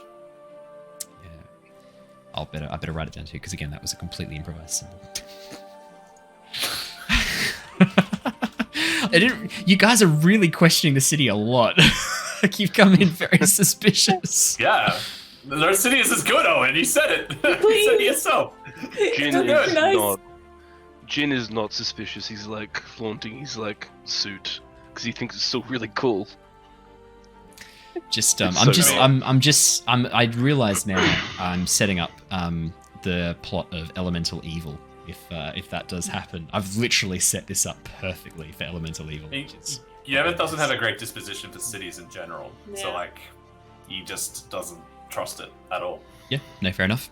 You guys pass back down towards the airship docks, take a right-hand turn, and you can see in front of you a very, I would say, very rustic-looking tavern in front of you. A sign out the front shows a series of coals burning softly, and the smouldering ember is written in faded red text above it. You can see there's a couple of Ganassi moving in and out. There's also 2 Aarakocra sitting on the front at this little sort of sectioned beer garden out the front, drinking what looks to be a pint of a golden amber liquid as they begin sort of drinking it down. And you can hear them chatting in Aarakocran. If any of you speak that. I don't think any of you do. Nope. And as you guys walk up towards the tavern, you can see inside there's a number of seats, and the beer garden itself actually extends around the side of the building. And there are a couple of other Ganassi sitting there, eating food, drinking. It looks to be a very, almost like an Old English style tavern. Very much out of character for the rest of the city, where the rest of the city is this very futuristic metal and glass, plants growing up. This is all made of wood. Looks to be a very old building. Excuse me. I sort of look at Yervith real quick and, you know, for a thing like and I look around, the sculptor to be found, this seems like it might be the area for it. Everywhere else I don't think would even talk about this, but we might find some people in here that might know about it. Gives off that vibe. Maybe. Back on the ship. Well, maybe we should go to that, rowdy place that Amethyst mentioned, the entrepreneurial area, I believe she called it. Mm-hmm. Yeah. Hmm. Be better off quickly touching base with Lewison. He said that he was going to try and touch base with the contact. Your Harper's contact. I mean, save us the trouble of looking around, surely. And also save us being singled out. Yes. Don't want to say the wrong thing to the wrong person. Yeah. Saying that, I am absolutely still down to visit the West Bank. That place sounded amazing. It sounds pretty cool. Well, That sounds very interesting. we're not actually that far away from Leosin right now. Oh, you've just turned away from the airship. Yeah. So it's literally like Exactly. a 2-minute walk back to the ship, back to an air of decency. Well, I think we go back and have a chat with him and see what's going on. Then get a drink. Then get a drink. Perfect. May as well have a drink first. He didn't say that his meeting was going to be until, was it later on this afternoon that he was Well, you guys saying? have been a couple of hours away. It's probably in about 2-3 Okay, hours. Because all that shopping and walking around, and that's taken a bit of time. So yeah, it might be time to head back. You don't know. As you guys head back to the airship and walk up the gangplank, you can see Leosin is in deep conversation with an Earth Ganassi man. He seems to be sort of, again, that very dark black skin. This time, instead of the sort of veins of purple through the skin, you can actually see that he has almost like a layer of sand perpetually falling across his body and collecting on the floor around him before sort of winking out of existence. It looks like he's almost like leaking sand from his body. Yeah. Leosin's chatting to him. And as you walk up, you can hear the tail end of the conversation. Oh, right. Well, that's excellent news. Tell her we'll be right over. Brilliant. Thank you very much. Yeah, not a problem, mate. If there's anything else you need, I'll meet you back at the Harper's College. Ah, wonderful. Brilliant. Well, thank you very much. It's lovely to meet you. Who's this? Hi. Oh, Jin. You might not have met Flint before. Flint, do you recognise Jin? He was here a couple of years ago, Well, he said. I'm actually Jin Fieri. Jin Fieri? At the moment. I'll look around. I'll quickly just peek into like an area that's hidden. Would you have met Illyrian when you were here? And then I switch back into Illyrian. Yeah, switch back to Illyrian. Okay, you come back as Illyrian. Flint looks over and goes, Better. More comfortable. Pleasure to make your acquaintance. No, I don't think I met you last time, mate. Call me Flint. I'm a member of the Harper's College here. I've member of the Bard's College, but member of the Harper's as well. I am part of the Harper's and also Bard College in Palin. Oh, very nice. Yeah. So we are, the rest of you lot Harper's as well? He associates. looks over at the other four of you. Honorary, maybe. No, they're not members of the Harper's. Just Jin and I. Oh, right. Well, yeah. Well, I've been working for the Harper's for a couple of months now. Been working for Ocelor. She's a bit of a taskmaster. Don't get me wrong, but when it comes to knowing the ancient stories, none better. She's brilliant. Got her ear to the ground, that one. The way things are going with the political situation, she's been very handy to have around and have on side. What's been happening with the political situation? Oh, it's classic stuff. There's coming up to a new election fairly soon, and there's been a bit of a surge in this traditionalist religious movement, the Church of the Four Elements. It's all sort of calling us to go back to our roots and give up this lavish lifestyle that we've created here and reconnect with who we once were to achieve unity, they say. And Oh, sorry. Oh, sorry. I was just going to say, that's a little bit similar to a similar religious dogma that, as we've been following around the dragon cult, a lot of... Yeah, I've heard about the Order of the Dragon. They're not related, are they? No, I haven't been able to find a link. That was one of the first things we were told to look out for. Sorceress contacted Ocelor not too long ago, told us to keep an eye out for any connections. I've been mainly tasked with that. I've been sort of infiltrating them a little bit, but I'm not getting any of that. I don't think there's any connection. That is a good point. Well, not a point, but good mention. I take it that you guys obviously have communication with Sorceress. Yeah, absolutely. I probably should sort of like do like sort of like a bit like fidgety. Probably should tell her what we've been up to. You haven't spoken to her since we left Oxenfurt. It's been a while. I'm Illyrian now, Jin. I know there's lot of different names. I'm happy Hard for to you keep up with it. We'll just call another council. They're always very enjoyable. There was a council only 2 weeks ago. Council meeting. Did you not get the message? You supposed to be there? Invited to this one for some reason. Oh, That's interesting. We've kind of been predisposed. Well, we need to talk to Sorceress, I think. yeah. And sort of, as he says that, you can see the ghost and look. Hang on. What do you mean there was a council meeting? Why wasn't I informed about this? Oh, sorry, mate. Did you not know?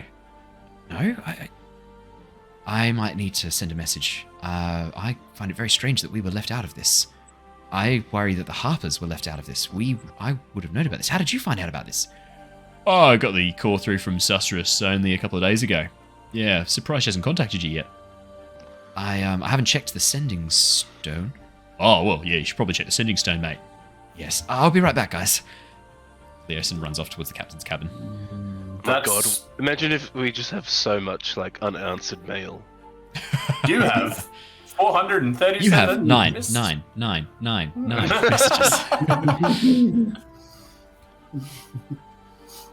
All right, well, I was told to take you lot over to Osselor. You guys ready now? Yes, I think that would be. Yervith is going to inside check this flip guy. Yeah. Because a certain business snake is elbowing me very aggressively.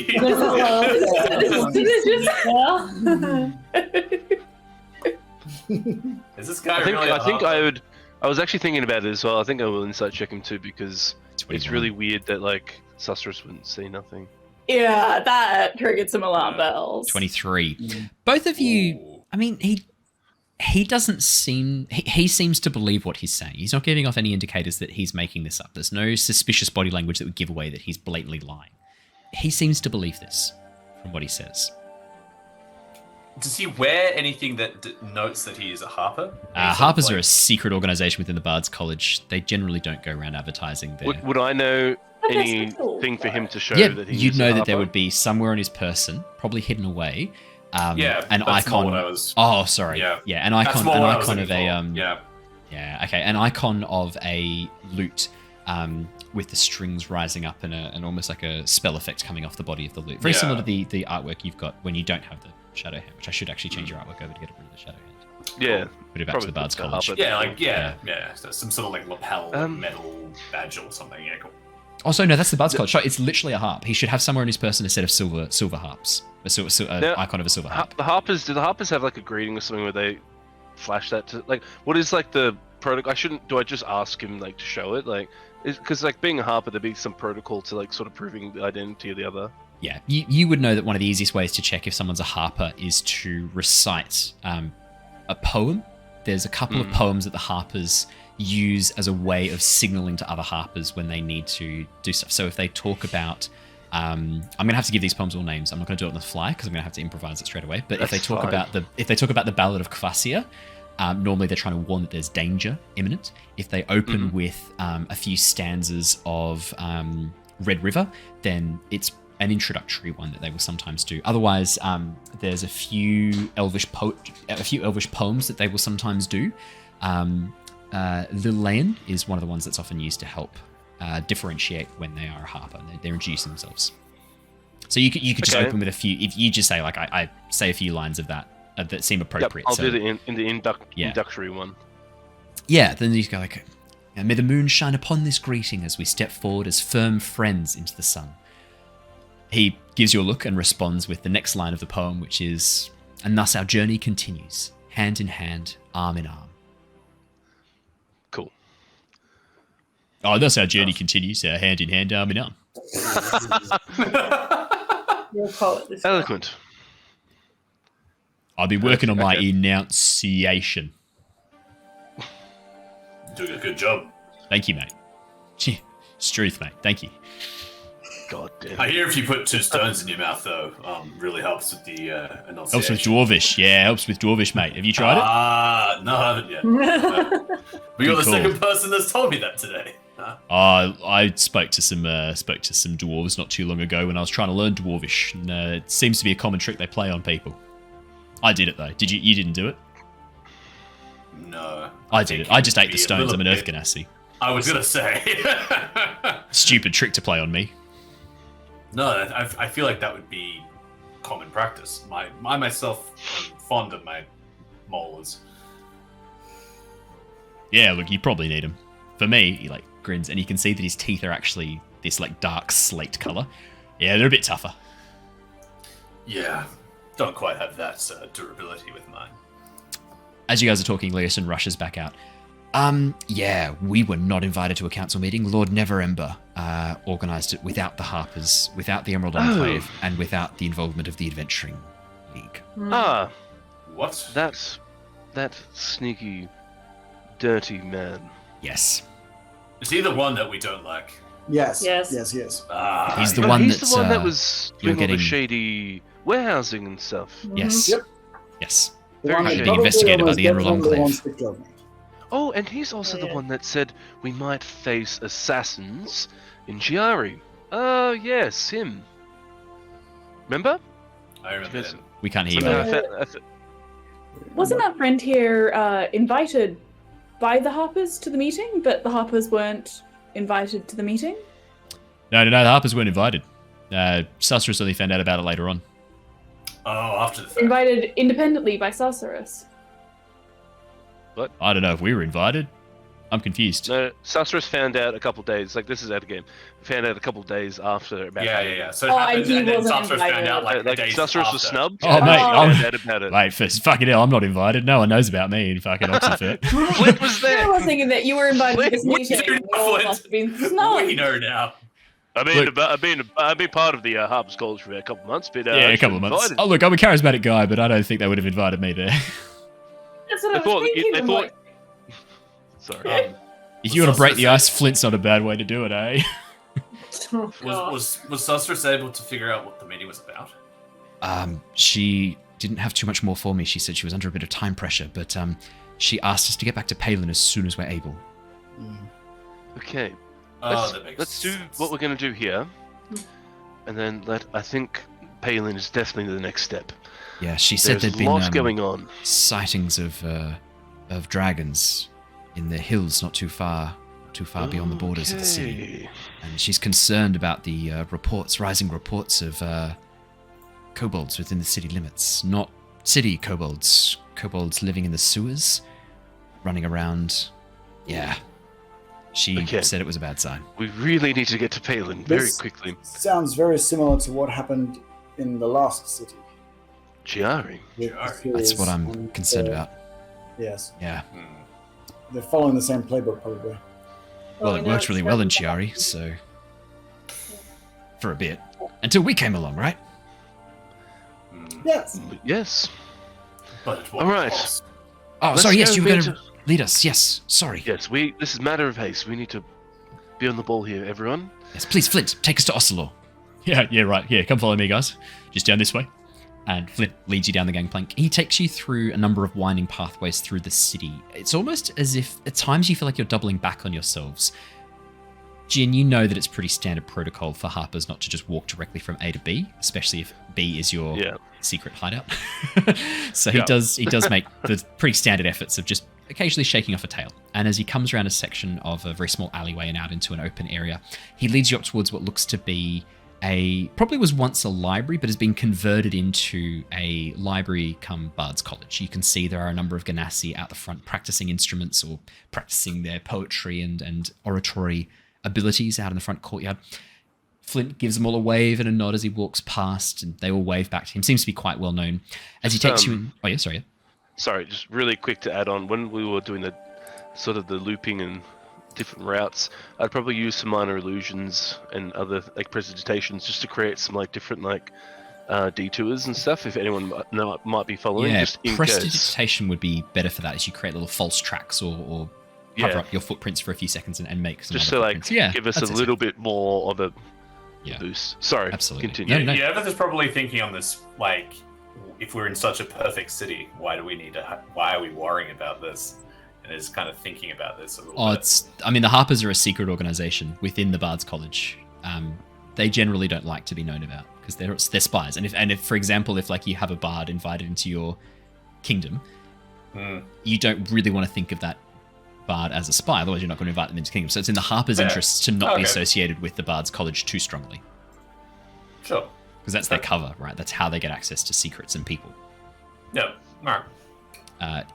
Flint leads you inside what looks to be a section of the old archives of the library, down a series of steps into an area filled with old, dusty bookshelves covered with tomes of various sizes and various colours. He leads you towards the back and then looks around, checks that there's no one there, and then reaches down and presses on the floor a section of flagstone, pushes it in, and then you watch as he concentrates and moves his hand, and you feel this dum, dum, dum, dum underneath the stone. And then a section of the wall slowly and silently slides up, revealing a narrow passageway. Please, come on through. As you all walk through into the stone corridor, you hear the door close behind you as Flint closes it behind him. The room goes dark for a few seconds before he presses another button on the wall. You hear this tick, and then with this dum, dum, dum, dum, dum, dum, dum, these fluorescent lights light up along the ceiling above. Yeah, perfect. Come follow me this way, guys. I'll take you through to Ocelot. He leads you down through the narrow passageway into an open study area. It looks very similar to the Harper's hideout in Palin that you guys visited before.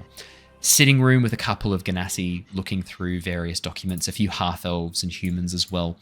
Give you a bit of a nod as you walk in, and then he leads you up a small ladder towards an office. And sitting at the desk, you see a water Ganassi woman. A little bit on the older side, only has one eye. The other eye is an Erzatz eye that is made of a dark, almost like a dark sapphire, very deep ocean blue. She's furiously writing these reports on these sheets of parchment around her. As you guys step in, as she looks up, weathered face looking over, she gives a bit of a smile and goes, Jen, it's been a while since you were here. You recognize this. You didn't know her name was Ocelot. You just thought she was the boss because everyone called her boss. You never actually... Probably call her like old cranky lady or something like that. Boss. Everyone called her boss. You might have called her old cranky lady, but everyone would have corrected you and called her boss when you were here. You know that she spoke at a couple of the lectures when you were here. You did not attend many of them, and you remember that one night when they all came out for the after party of the conference and were all drinking, she drank everyone under the table, including you. Oh. Yeah. Hi there. Lovely to see you again. Illyrian. Sorry, she wouldn't have called you Jin, she would have called you Illyrian. Sorry. That's Illyrian. fine. What trouble are you into now, eh? Oh, just the usual trouble. Threats to our world and such. Well, what can I say? Well, you can start by taking me through what you're doing here in my city. And Leosin, tell me what's going on.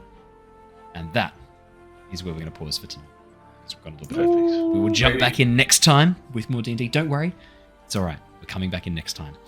Thank you so much, everybody. Thank you for sticking around and enjoying our Tyranny of Dragons campaign. We will be back again next week with Curse of Strahd on Monday night, Tyranny of Dragons on Wednesday night. Thank you to the Mims crew. Excuse me, I'm losing my voice. Thank you to the Mims crew for coming in and doing a raid. Hope you guys had a really, really cool D&D stream as well. I know you guys were streaming D&D tonight before us, so I hope you guys had fun. But yeah, until we see you guys next time, stay safe, stay well, and have a great week.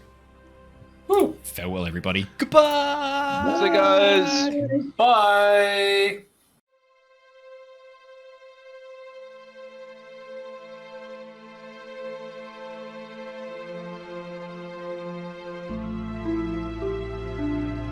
Bye.